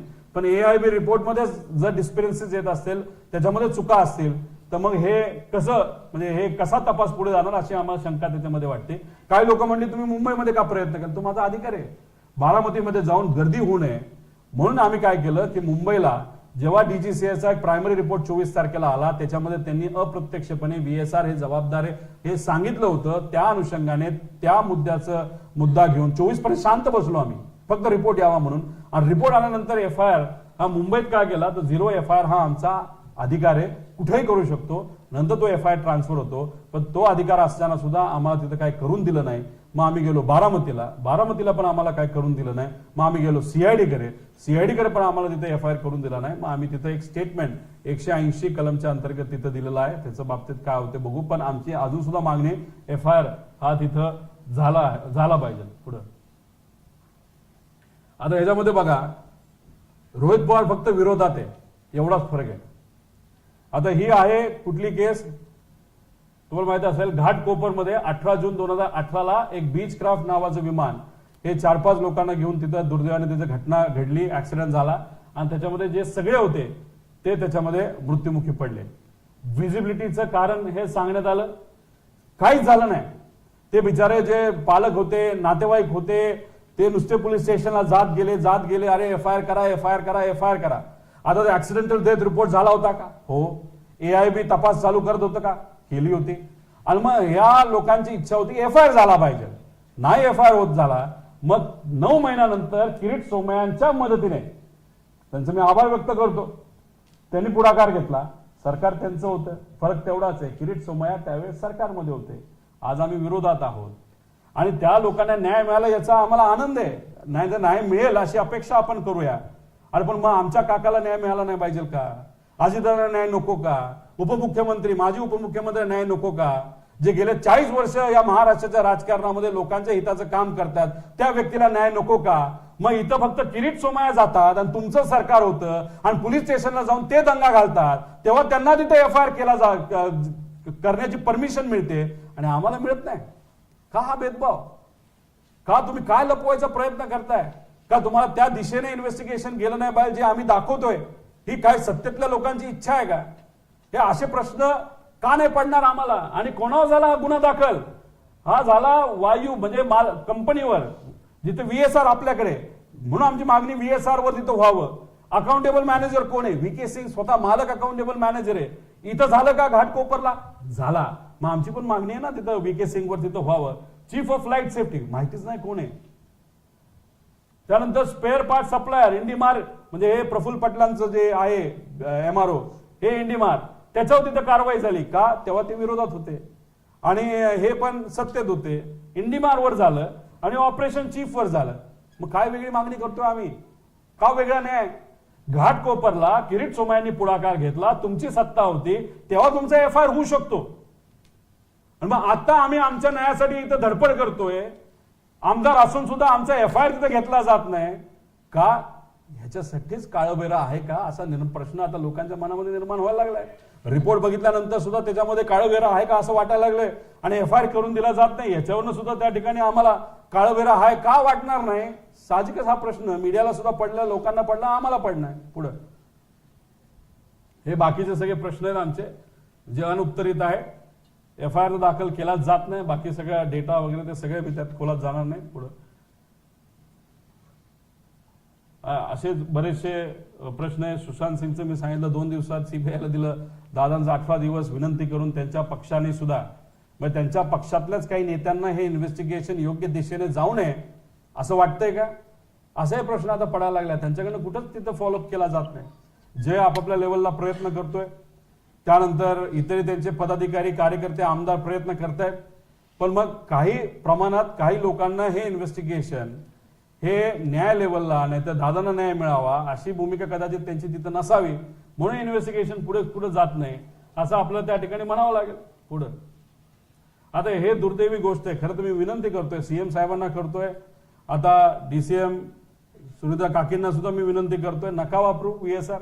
हे असं वापरल्यानंतर आम्हालाच लोक आता ते VK सिंग सारखे जे VSRचे मालक प्रश्न करतायत की ज्यांचे ऍक्सिडेंट झाला त्यांचे नातेवाईक विमानात ट्रॅव्हल करतायत आणि मग रोहित पवारलाच काय पडलंय हा प्रश्न निर्माण होतो. पण रोहित पवारला काय पडलंय याच्यापेक्षा आपापल्या सेफ्टीचा विचार करा. एकनाथ शिंदे साहेबांच्या बाबतीत काय झालं हे मी तुम्हाला सांगण्याचा प्रयत्न केला. इथं सुद्धा काय विमान सगळेच म्हणजे 5 लेअर जेट विमान हे मेंटेन केले जात नाहीत. बाकीचे काय तो खूप चांगलं मेंटेन करत असेल असं जर कोणाला वाटत असेल तर कृपा करून मला महाराष्ट्रातल्या सर्व नेत्यांना सांगायचंय की असं नका ट्रॅव्हल करू. खरंच उद्या जाऊन कुठली अडचण त्या ठिकाणी होऊ नये, महाराष्ट्राचं अजून मोठं नुकसान होऊ नये एवढीच आमची इच्छा त्याच्यामध्ये आहे. आणि कदाचित भुसे साहेब आहेत काय, आता भुसे साहेबांचा पक्ष काही दिवसांपूर्वी म्हणतो VSR मध्ये आमचे नेते जिथं जाणार नाहीत आणि भुसे साहेब तिथे ट्रॅव्हल करतात. मग एकनाथ शिंदे साहेबांनी सांगितलेलं भुसे साहेब ऐकत नसतील, पण हा त्यांचा व्यक्तिगत विषय आहे. फक्त काळजी घ्या एवढंच आम्हाला ह्याच्यातून म्हणायचं आहे. आणि हे सगळे ट्रॅव्हल करतात म्हणून आम्ही शांत बसलो पाहिजे आणि आम्ही शांत बसणार आणि मीडिया शांत बसेल आणि महाराष्ट्राची जनता शांत बसेल दादांना न्याय द्यायच्या बाबतीत. तर कृपा करून कोणाच्या मनात शंका असू नये पुढे. आता शेवटचा मुद्दा आम्ही याच्यामध्ये घेत आहोत की याच्यात इन्व्हेस्टिगेशन करत असताना आम्हाला VSRचे बरेच माजी पायलट भेटले, काही तिथले कर्मचारी भेटले, काही इन्व्हेस्टिगेशन करणारे पत्रकार भेटले, इतरही सर्व काही माजी अधिकारी DGCAचे भेटले. त्याच्यात मला एअर इंडियाचा जो अहमदाबादला झालेला ऍक्सिडेंट आहे त्याच्यासाठी लढणारे काही लोक सुद्धा भेटले. काही जे याचे असोसिएशनचे पायलट असोसिएशनचे लोक आम्हाला भेटले आणि त्यांनी सांगितलं अहो तुम्ही ज्याच्यासाठी लढताय त्यासाठी सुद्धा आम्ही लढत आहोत. म्हणलं कसं? ते म्हणाले की अहो हे जे इन्व्हेस्टिगेशन आहे ते कुठंतरी तिथं फक्त आता इथं थोडी केस वेगळी आहे. VSR मध्ये आमचं डाऊट त्या कॅप्टनवर पण आहे, म्हणजे जो चालवणारा होता त्याचा आवाज नाही आला. आणि ही गोष्ट कॅप्टन त्या पायलट असोसिएशनच्या लोकांशी सुद्धा आम्ही बोललो. त्यांनी मान्य केलं की तुमची थोडीशी केस तशी वेगळी आहे, आमची थोडीशी वेगळी आहे, पण आमच्या बाबतीत बोईंगला वाचवण्यासाठी आणि एअर इंडियाला वाचवण्यासाठी कुठंतरी दुर्दैवी तो पायलट नाहीये, पण 91 वर्षाचा त्या पायलटचे वडील विनंती करत आहे की माझा जो मुलगा याच्या दुर्घटनेत गेलेला आहे त्याचं नाव जे खराब केलं जातं हे योग्य नाही. आणि इन्व्हेस्टिगेशन जर रूल 11च्या अंतर्गत होत असेल तर त्याला कधीच न्याय त्या ठिकाणी मिळणार नाही. 12च्या अंतर्गत व्हावं, जे खरं आहे ते लोकांसमोर आलं पाहिजे. असं 91 वर्षाचा वडील त्या पायलटचा जो त्याच्यात दुर्दैवी घटनेमध्ये मृत्युमुखी पडला अशी त्यांची इच्छा आहे. त्या पायलट असोसिएशन 5-5.5 हजार पायलट आहे त्यांची ती इच्छा आहे आणि त्या अनुषंगानेच आम्ही आता आमचा जी काय मागणी आहे ती 12 रूलच्या अंतर्गत केली. पण त्यांच्याकडनं ऐकल्यानंतर हे बघा तिथं फक्त ते विमान जर बघितलं तर आपल्याला असं वाटेल की तिथं जो ऑइल स्विच होता, जो पेट्रोलचा स्विच होता, तो बंद चालू झाला का दुसरं काय झालं, पायलटने हे केलं ते केलं. पण ह्याच्या खोलामध्ये आपण जर गेलो तर अल जझीरा नावाची एक हे जे त्यांचं एक तिथं ऑपरेशन त्यांनी केलं होतं बोईंगच्या विमानाचं. बोईंगचं हे जे स्पेसिफिक मॉडेल आहे 7878, सगळ्यात जास्त 27 मॉडेल हे आपल्या देशामध्ये एअर इंडियाकडे आहे. हे कधी घेतलं होतं? 2004-05च्या आसपास याचं डील झालं होतं. तेव्हा कोण मंत्री काय मंत्री हे तुम्हाला त्याच्यामध्ये माहिती आहे. हे मॉडेल तसं योग्य नव्हतं टेक्निकली असं अनेक लोकांचं मत होतं. तरी सुद्धा हे मॉडेल घेतलं गेलं आणि या मॉडेलमध्ये अनेक अडचणी आहेत. त्याच्यामध्ये बांधताना ते जे कन्स्ट्रक्शन करण्याची क्वालिटी असेल, तर इक्विपमेंटचा वापर असेल, वायरची क्वालिटी असेल, याच्यात अनेक लोकांचे शंका आहेत, वेगवेगळे त्याच्यामध्ये रिपोर्ट आहेत. आणि कदाचित ही गोष्ट त्यावेळेस टेक्निकल कमिटीला माहित होती, अनेक लोकांचा याचा विरोध होता, पण कुठून तरी प्रेशर आलं म्हणून हे विमान त्या ठिकाणी घेतलं गेलं. आणि हे विमान घेतलं गेलं आणि जर घेतलं गेलं नसतं तर अहमदाबादचा ऍक्सिडेंट झाला नसता. आणि या रिपोर्टमध्ये काही लोकांचं मत आहे की हे काय लगेच विमान पडेल असं नाही, पण 10-12 वर्षानंतर कधीतरी जेव्हा ह्याची जी मेक क्वालिटी आहे, ज्या त्रुटी आहेत त्या कुठेतरी बाहेर येतील आणि त्याच्यामध्ये मोठ्या प्रमाणात ऍक्सिडेंट होऊ शकतील, अशी भूमिका त्यावेळेस त्या ठिकाणी घेतली होती. आणि दुर्दैवाने या अहमदाबाद ऍक्सिडेंटमध्ये सुद्धा काय इन्व्हेस्टिगेशन क्रिमिनल अँगलनी झालं पाहिजे, हे आमच्या सगळ्यांची अशासाठी मागणी आहे की तुम्ही कुठेतरी एखाद्या व्यक्तीवर खापर फोडून मोकळ व्हाल, इन्शुरन्स कंपनीला तुम्ही गंडवाल, पण त्या लोकांना न्याय त्याचं खऱ्या अर्थानं द्यायचा असेल तर हे विमान घेतलं कुणी प्रेशराईज केलं, का घेतलं गेलं? जेव्हा बोईंग 787 का 47 आहे का ते 8 पेक्षा 9 हे ऍडव्हान्स मॉडेल असताना सुद्धा 8 का घेतला, असे अनेक प्रश्न आहेत. पुढे घ्या. मग ह्याच्यामध्ये ती डील किती रुपयाची झाली, कशी झाली, काय झाली, कुणी घेतलं, कशासाठी घेतलं, कोण कोण त्याच्यामध्ये जबाबदार होतं, कोण त्याच्यामध्ये पॉवरमध्ये होतं, कोण काय होतं, ह्या सगळ्या खोलामध्ये गेल्यानंतर आणि त्यातल्या काही केसेस म्हणजे जसं की सीबीआयकडे काही केसेस आहेत याच प्रकरणामध्ये. हे विमान जेव्हा घेतलं गेलं होतं, सीबीआयकडे काय केसेस प्रलंबित आहेत, त्या फक्त प्रलंबितच का ठेवल्या? ईडीकडे काय केसेस आहेत त्या प्रलंबित तुम्ही का ठेवल्या? जर सीबीआयने त्याच्यामध्ये खोलात जाऊन जर खरंच काय घडलं, खरंच चुकीच्या क्वालिटीची विमानं घेतली होती का, त्याच्यामध्ये काय चुकीच्या गोष्टी झाल्या होत्या, ह्याच्यात जर सीबीआय गेलं असतं तर कदाचित अहमदाबादचा ऍक्सिडेंट आपल्याला थांबवता आला असता. पण नाही, त्यात राजकारण आलं.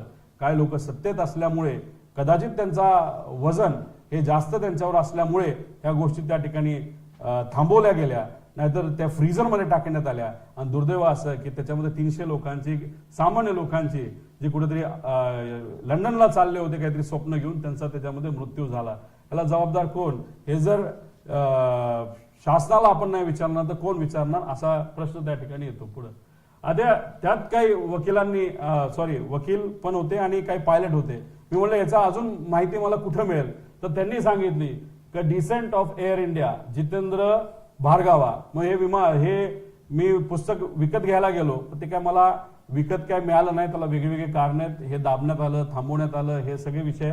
पण ऑनलाईन कुठेतरी हे मिळतं असं आम्हाला त्या ठिकाणी कळलंय.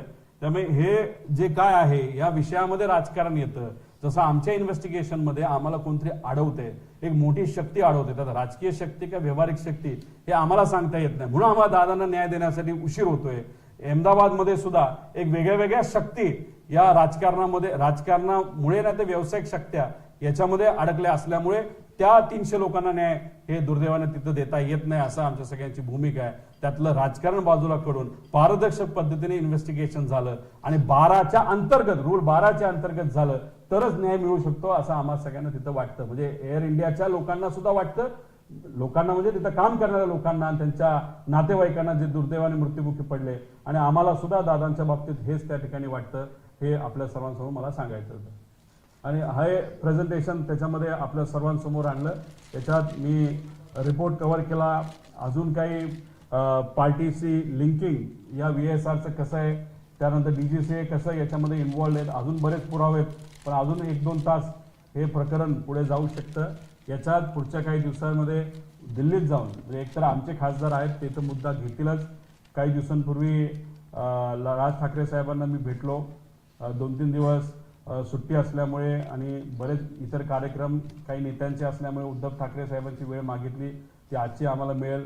एकनाथ शिंदे साहेबांची मागितली, ती आजची त्या ठिकाणी मिळेल. CM साहेबांना मी भेटलेलो आहे आणि मग दिल्लीत जाऊन तिथे असणारे जे कोणी इंडिया आघाडीचे सर्व नेते आहेत, खास करून राहुल गांधीजी यांची वेळ आम्ही मागितलेली आहे.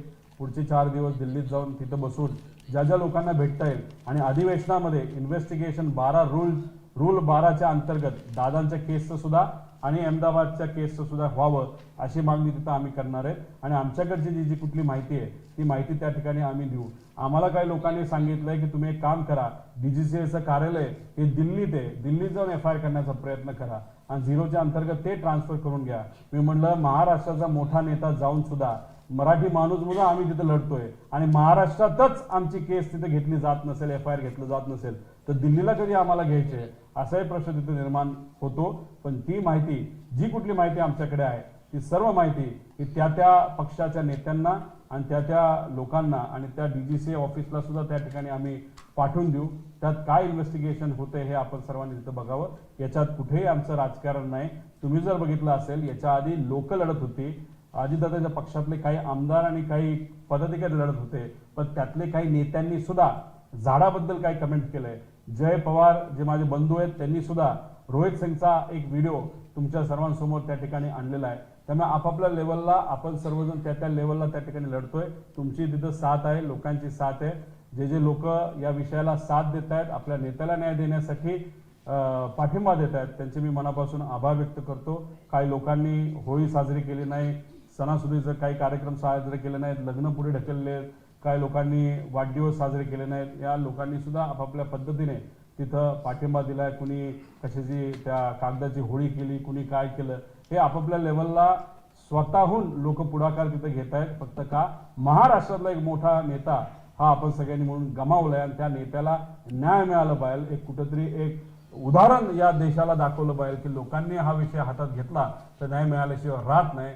अशा भूमिकेत जे कोणी आहेत आणि तुम्ही सर्व पत्रकार, तुमचे पण मी मनापासून आभार व्यक्त करतो.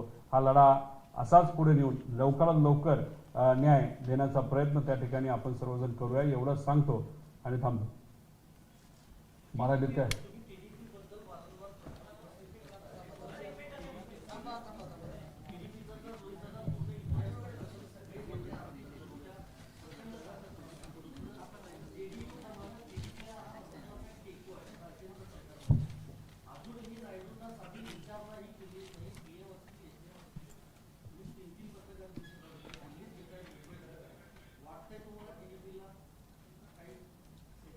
आम्ही विरोधातले आमदार आहोत, महाराष्ट्राचे नागरिक आहोत.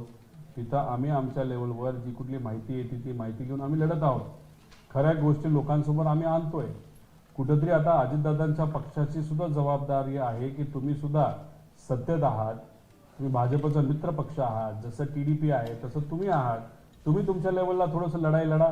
तुम्ही हा मुद्दा त्या ठिकाणी मांडा.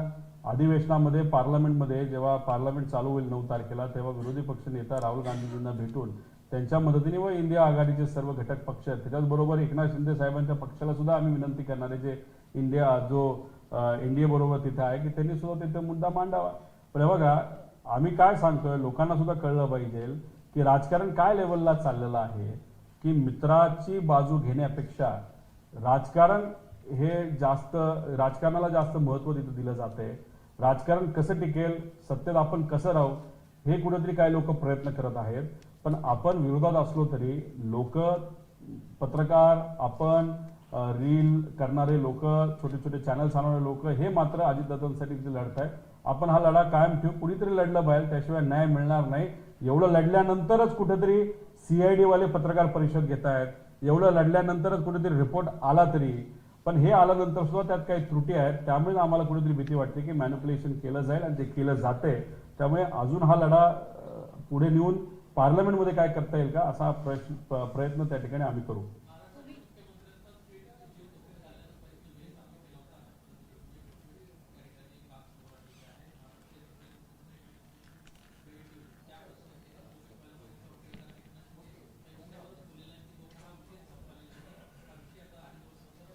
हा विषय लोकांना माहीत नव्हता. हा कदाचित एकनाथ शिंदे साहेबांना माहिती असावा, नाहीतर ते मागे बसले असल्यामुळे कदाचित त्यांना ते सांगितलं नसावं.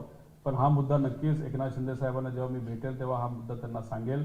पण त्याच्याचबरोबर DGCAने याच्यावर या VSRवर काय कारवाई केली, आणि अशा पद्धतीने तुम्ही महाराष्ट्राच्या एका मोठ्या नेत्याचा, ते सुद्धा मुख्यमंत्र्याचा जीव जर धोक्यात घालत असताल आणि उद्या खरंच इराणच्या त्या फायटर जेटली जर एकनाथ शिंदे साहेबांचं विमान पाडलं असतं, जर ते पाडून त्याच्यामध्ये जर चुकीची घटना त्या ठिकाणी घडली असती तर कदाचित त्यावेळेस चर्चा झाली असती, हे कसं झालं, काय झालं, आम्ही हे करू, ते करू, त्या करू, आणि विषय तिथंच संपला असता. त्यामुळे नेत्यांना मी विनंती करतो की तुम्ही तुमची काळजी तिथं घ्या. जी काय माहिती आमच्यापर्यंत येते ती आम्ही पुढे घेऊन चाललेलो आहोत. अशा पद्धतीने तुम्ही जर नॉन कम्प्लायन्स करत असाल ते मुद्दामून करताय का कसं करताय, याला पूर्णपणे VSR आणि DGCA जबाबदार आहे, असं आमचं प्रामाणिक मत आहे.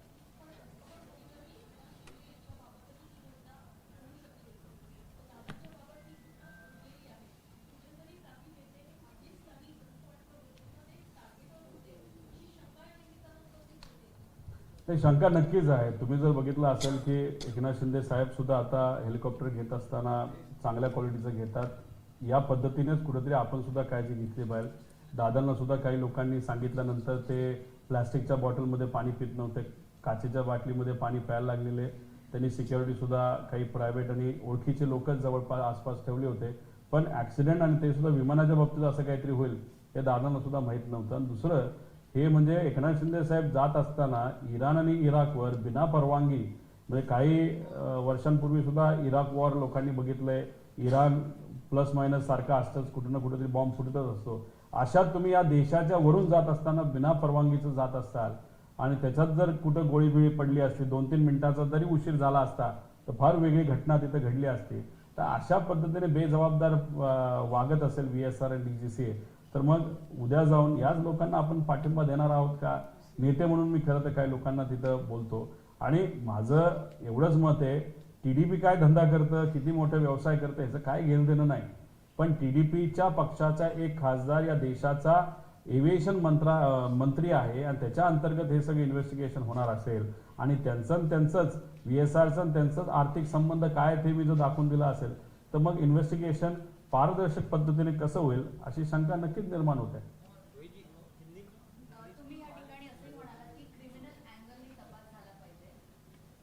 असं फक्त मीच म्हणतो असं नाही.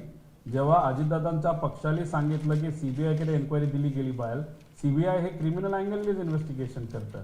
त्याच्याच बरोबर इतरही ज्या लोकांच्या मागण्या आहेत त्यांचं पण क्रिमिनल अँगल आहे. लोकांच्या मनामध्ये सुद्धा तीच इच्छा आहे आणि माझं सुद्धा मत आहे की टेक्निकल अँगल हे तिकडे बघितला जातोय, पण DGCAची जबाबदारी असणार आहे की टेक्निकल अँगल जास्त पुढे आले नाही पाहिजे. का? जर टेक्निकल अँगल पुढे आले तर त्यांच्यातल्या काही अधिकाऱ्यांना घरी बसावं लागेल. कारण का टेक्निकल अँगल नाही तर त्याची पूर्तता इनकम्प्लीट जर कोणी ठेवली असेल तर तो पूर्णपणे जबाबदार असतो, त्याला घरी जावं लागेल. आणि त्या DGCA-मध्ये सगळेच लोक घाबरत असल्यामुळे AIBच्या अजितदादांच्या रिपोर्टमध्ये आपण बघितलं असेल तर इन्व्हेस्टिगेशन ऑफिसरचं नाव सुद्धा दुर्दैवाने त्याच्यामध्ये दिलेलं नाही. त्यामुळे त्याला टेक्निकल अँगल आहे, कमर्शियल अँगल आहे आणि क्रिमिनल अँगल सुद्धा आहे, असं सुरुवातीपासून आमच्या सगळ्यांची भूमिका आहे.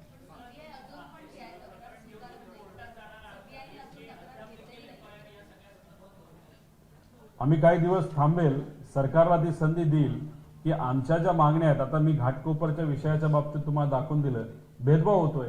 एखादा BJPचा नेता जर छोट्या एखाद्या कंपनीसाठी ज्याच्यामध्ये कुठल्याच मोठ्या बिझनेसमनचं काही घेणं देणं नाही याच्यावर कारवाई करण्यासाठी जातो तर लगेच तिथं पोलीस ऐकतात.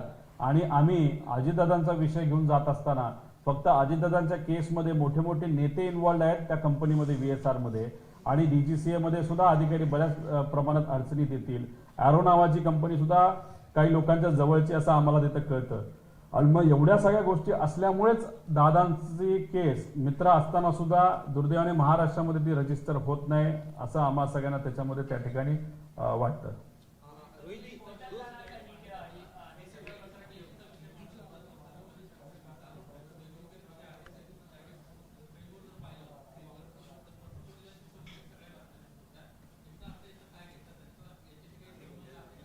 तेव्हा ते मंत्री होते ना आणि त्यांच्यावर जे काही इन्व्हेस्टिगेशन चालू होतं CBIचं प्रफुल्ल पटेलांवर, ते याच विषयासाठी चालू होतं की याच्यामध्ये कुठेतरी एअर इंडियाच्या खरेदी प्रकरणामध्ये तिथं घोळ झालाय, त्यासाठी CBI चालू होतं ना.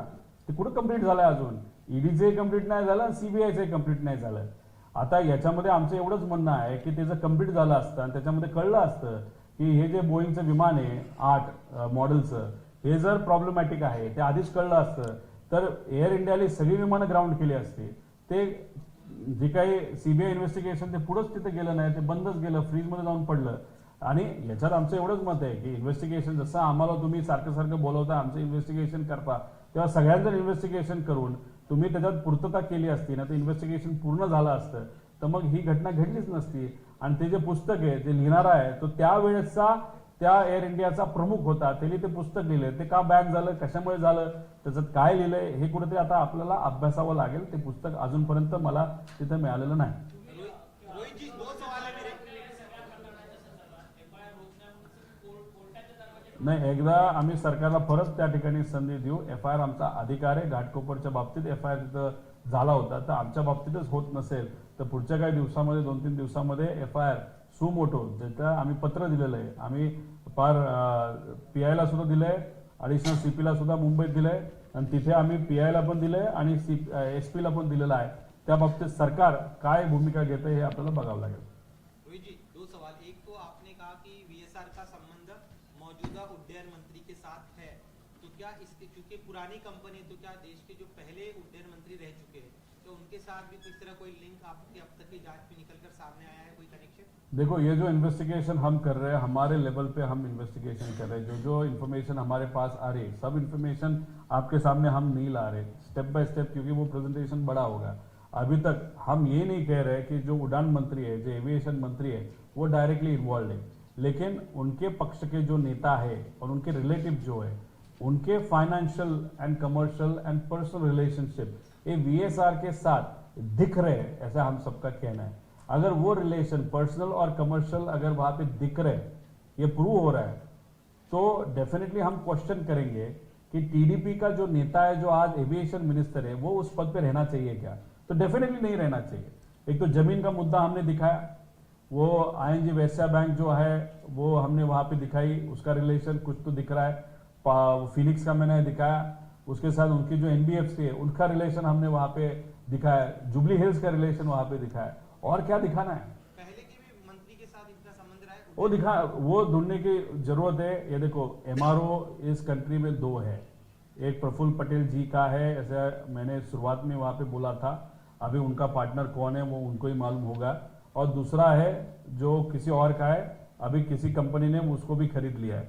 अभी कभी कभार ये जो मेंटेनेंस वाले लोग हैं, तो अभी ये 2 कंपनियां हैं, उसमें से इधर उधर जाते रहेंगे ना, तो इधर से कौन वहां पे गया है या इधर से कौन आया है, कौन वो मेंटेनेंस इंचार्ज था, जो इन्फॉर्मेशन हम मांग रहे हैं, कौन मेंटेनेंस इंचार्ज था, उसका नाम आप दे दो.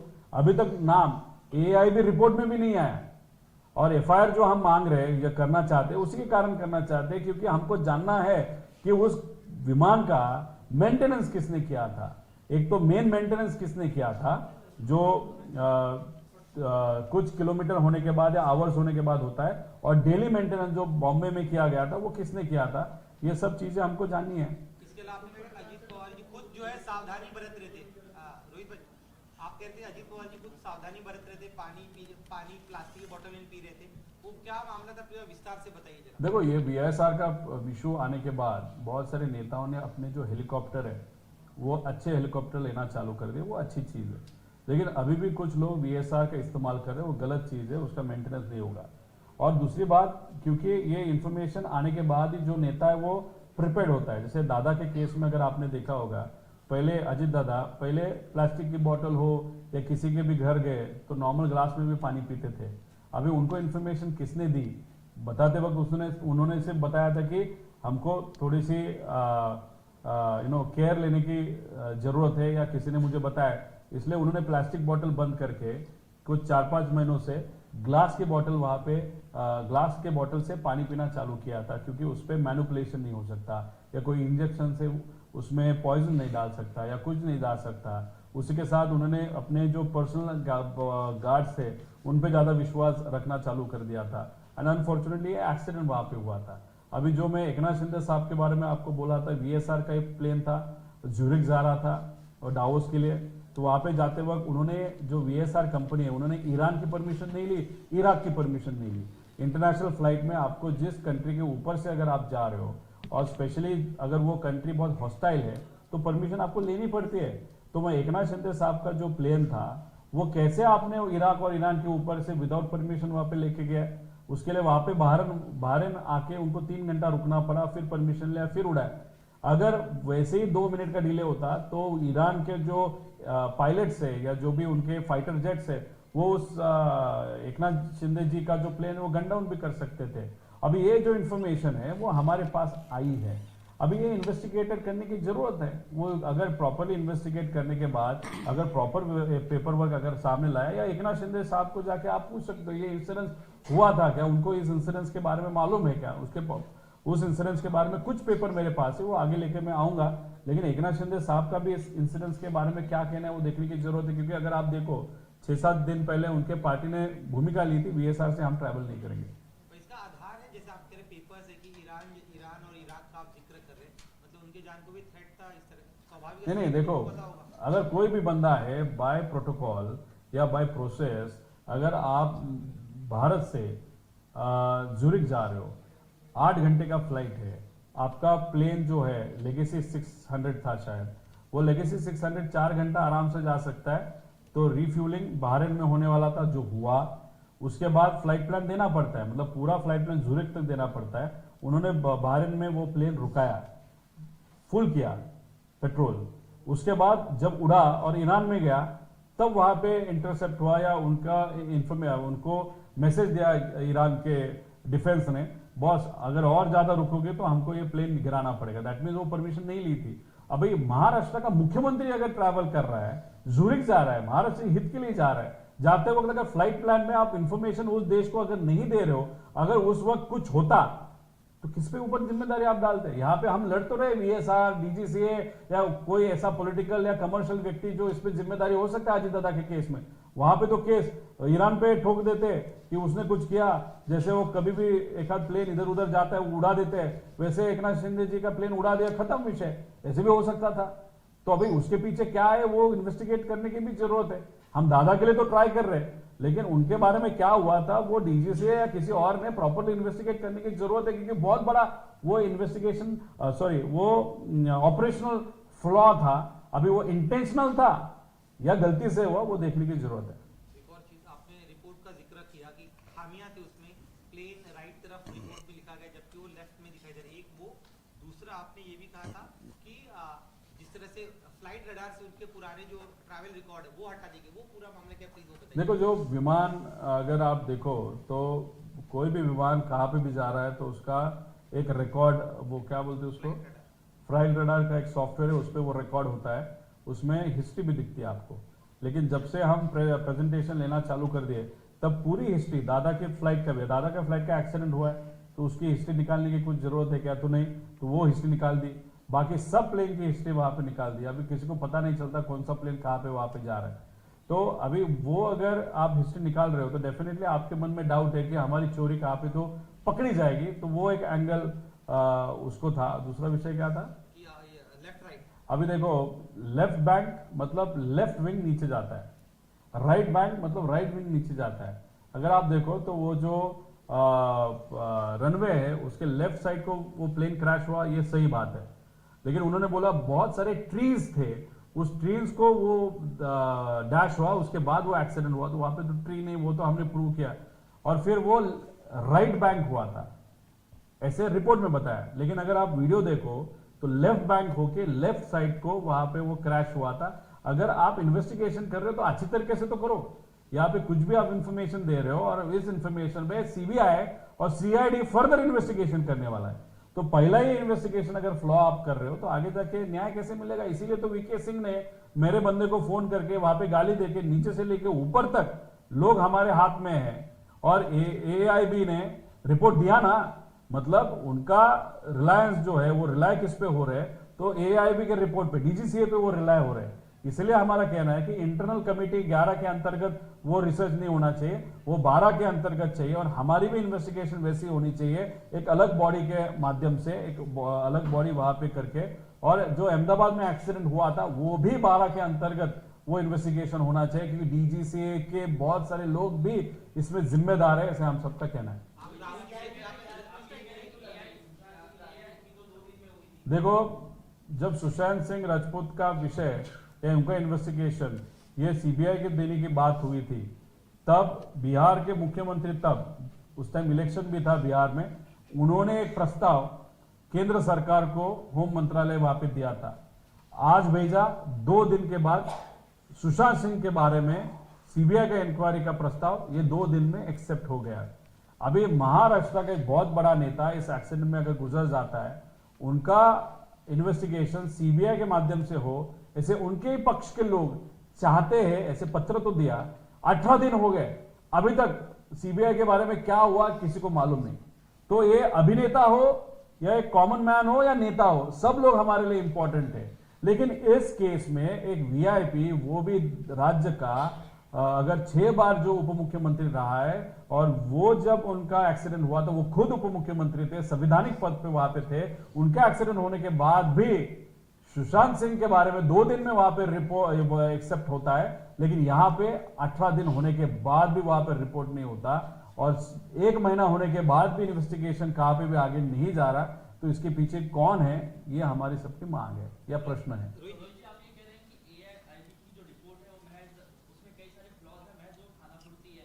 सिर्फ दिखाने के लिए वो है, उसमें बहुत सारी डिस्पेरेंसीज है, वो आपको हमने बताई, उसके बारे में क्या करना चाहिए वो भी हमने बताया था।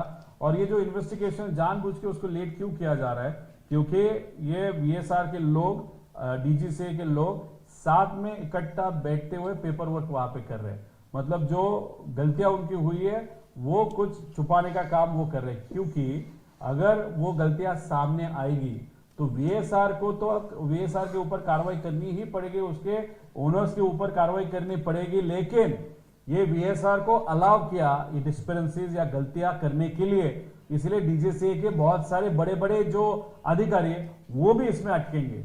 इसलिए अधिकारियों को बचाने के लिए और वीएसआर को बचाने के लिए, वीएसआर का क्यों बचा रहे वो तो हमने बताया, बहुत बड़े बड़े नेता इसके पीछे है, इस वीएसआर की कंपनी, वो तो हमने बताया। और अधिकारी खुद को बचाने का कोशिश करेगा तो वो वहां पे बचाने की कोशिश वहां पे कर रहे हैं। इसलिए यहाँ पे सिर्फ बचाने का खेल चल रहा है। अजित दादा को न्याय देने का यहाँ पे कोई भी प्रश्न नहीं है, या यहाँ पे कोई भी एफर्ट किसी से भी वहां पे लिए जा रहे हैं जो सत्ता में, ऐसे हम सबको नहीं लगता। रोहित जी, आप राहुल गांधी से मिलने वाले हैं, इस मुद्दे पे प्रेस कॉन्फ्रेंस जो आपने बड़े मुद्दे उठाए, जो सवाल खड़े करते, क्या इसकी जानकारी आपने पीसी के पहले सुनेत्रा जी को दी है? क्योंकि काफी सनसनीखेज आ गए जितनी भी आपने बातें की। देखो, जय पवार इस केस को बहुत नजदीक से देख रहे हैं।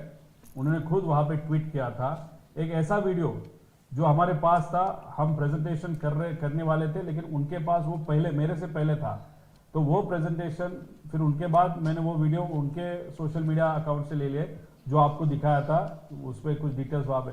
जय पवार वहां पे प्रयत्न कर रहा है। जय पवार कौन है? सुमित्रा काकी के बेटे हैं, तो उनके लेवल पे वो प्रयत्न कर रहे हैं। मतलब उसके बारे में इंफॉर्मेशन डेफिनेटली पार्थ को भी होगी और काकी को भी वहां पे होगी, और वो तो सत्ता में, वो उनके माध्यम से फॉलोअप उनके लेवल पे करेंगे। उनको जाके खास बात जाके मैं कुछ फॉलोअप क्या करूंगा? अभी मीडिया के माध्यम से तो उनके ऊपर, उनके यहाँ तक वो इन्फॉर्मेशन पहुंची होगी। मैं मेरे लेवल पे वहां पे प्रयत्न करूंगा। मैं तो विरोध में हूं, तो इंडिया आघाड़ी के लोगों के साथ में बैठ के बात करके उनके माध्यम से इसको न्याय मिले, वो कोशिश मैं करूंगा। वो तो सत्ता में है, तो सत्ता का इस्तेमाल करके दादा को न्याय मिलने के लिए सत्ताधारियों के माध्यम से उन्होंने प्रयत्न करे। सबने प्रयत्न करने के बाद राजनीति बाहर रख के ही इस पे कुछ हो सकता है, ऐसे मुझे लगता है। रोहित जी, आप कह रहे हैं कि आपकी टीम को कॉल आया और वो धमकी भरे वे में उन्होंने बात की, तो कहीं ना कहीं आपको लगता है कि आपकी जान को भी खतरा हो सकता है? बड़ा नाम आप ले रहे हैं, तो कहीं आपको आशंका है इस बात की? देखो, शंका तो सबको है। मेरे कान पे भी ये आया है कि आप थोड़ा सा केयरफुल रहिएगा, लेकिन मैं तो नहीं डरने वाला, मैं हटने नहीं वाला। फैमिली मेंबर्स को डेफिनेटली वहाँ पे दे आर वेरी केयरफुल। वो मुझे बता रहे हैं कि प्लीज़ बी केयरफुल, अभी बहुत हो गया, इतना आगे क्यों लेके जा रहे हो? जो सत्ता में उनको ही कुछ नहीं पड़ा तो आप क्यों लेके जा रहे हो? लेकिन बाद में वो भी बोल रहे हैं कि नहीं, दादा को न्याय मिलना चाहिए। फिर कार्यकर्ता का कहना है, पदाधिकारी का कहना है। बहुत जगह पे कलेक्टर को, एसपी को, सीपी को वहाँ पे पत्र दिया गया सिक्योरिटी के बारे में। ठीक है, वो सरकार का विषय है, लेकिन मैं तो लड़ते रहने वाला हूँ। जो भी करना है वो करेगा, लेकिन मैं, मेरी जो भी सिक्योरिटी मेरे लेवल पे जो मैं कर सकता हूँ वो तो मैं कर ही रहा हूँ। अभी हमारा लड़ा तो ऐसे ही चालू रहेगा जब तक अजित दादा को न्याय नहीं मिले।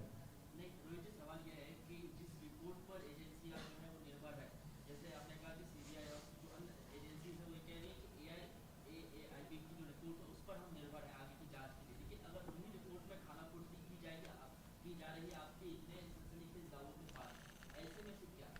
देखो सेक्शन 3 जो AIB का रिपोर्ट होता है, सेक्शन 3 के अंतर्गत अगर आपने देखा तो वहां पे उन्होंने वो इन्वेस्टिगेशन इसलिए करते हैं कि इस एक्सीडेंट में क्या हुआ, वो क्रिमिनल एंगल से या लाइबिलिटी किसी के ऊपर डालना है उस एंगल से वो इन्वेस्टिगेशन नहीं करते। आगे जाके ये एक्सीडेंट नहीं होना चाहिए इसलिए वो इन्वेस्टिगेशन करते हैं। CID के साथ बात करने के बाद उनको हमने बहुत सारे प्रश्न पूछे, ये इन्फॉर्मेशन दी, वो इन्फॉर्मेशन दी, ये डॉक्यूमेंट दिया, वो डॉक्यूमेंट दिया। उन्होंने बोला AIB का रिपोर्ट आने दो, फिर उसके बाद ही हम इन्वेस्टिगेशन को आगे लेके जा सकते हैं। अगर AIB ये DGCA के अंतर्गत आती है और DGCA अगर ये मंत्रालय एविएशन के अंतर्गत आता है, अगर मंत्री का बहुत बड़ा उसका नेता अगर VSR के साथ कमर्शियली और पर्सनली इन्वॉल्व है तो कैसे वो नेता या मंत्री अपने DGCA को AIB को बोलेगा कि ये पारदर्शक पद्धति से या ट्रांसपेरेंट पद्धति से इन्वेस्टिगेशन होना चाहिए, हमारा डाउट है। इसलिए ये DGCA के माध्यम से कुछ नहीं होने वाला। AIB का रिपोर्ट है उसमें बहुत सारी त्रुटियां हमने वहां पे दिखाई, तो रूल 12 के अंतर्गत एक अलग कमेटी बना के ही इन्वेस्टिगेशन ये प्रॉपरली हो सकता है। और 12 रूल के अंतर्गत हम बाहर के इन्वेस्टिगेशन एजेंसी को भी इसमें इन्वॉल्व कर सकते हैं। सिर्फ हमारी ये मांग है ऐसे नहीं। एयर इंडिया का जो विमान यहाँ पे अहमदाबाद में एक्सीडेंट हुआ था, वहां पे भी 200-300 लोगों की मौत हुई थी, उनके लोगों का भी कहना है कि 12 रूल के अंतर्गत ही ये इन्वेस्टिगेशन होना चाहिए। ठीक है, थैंक यू।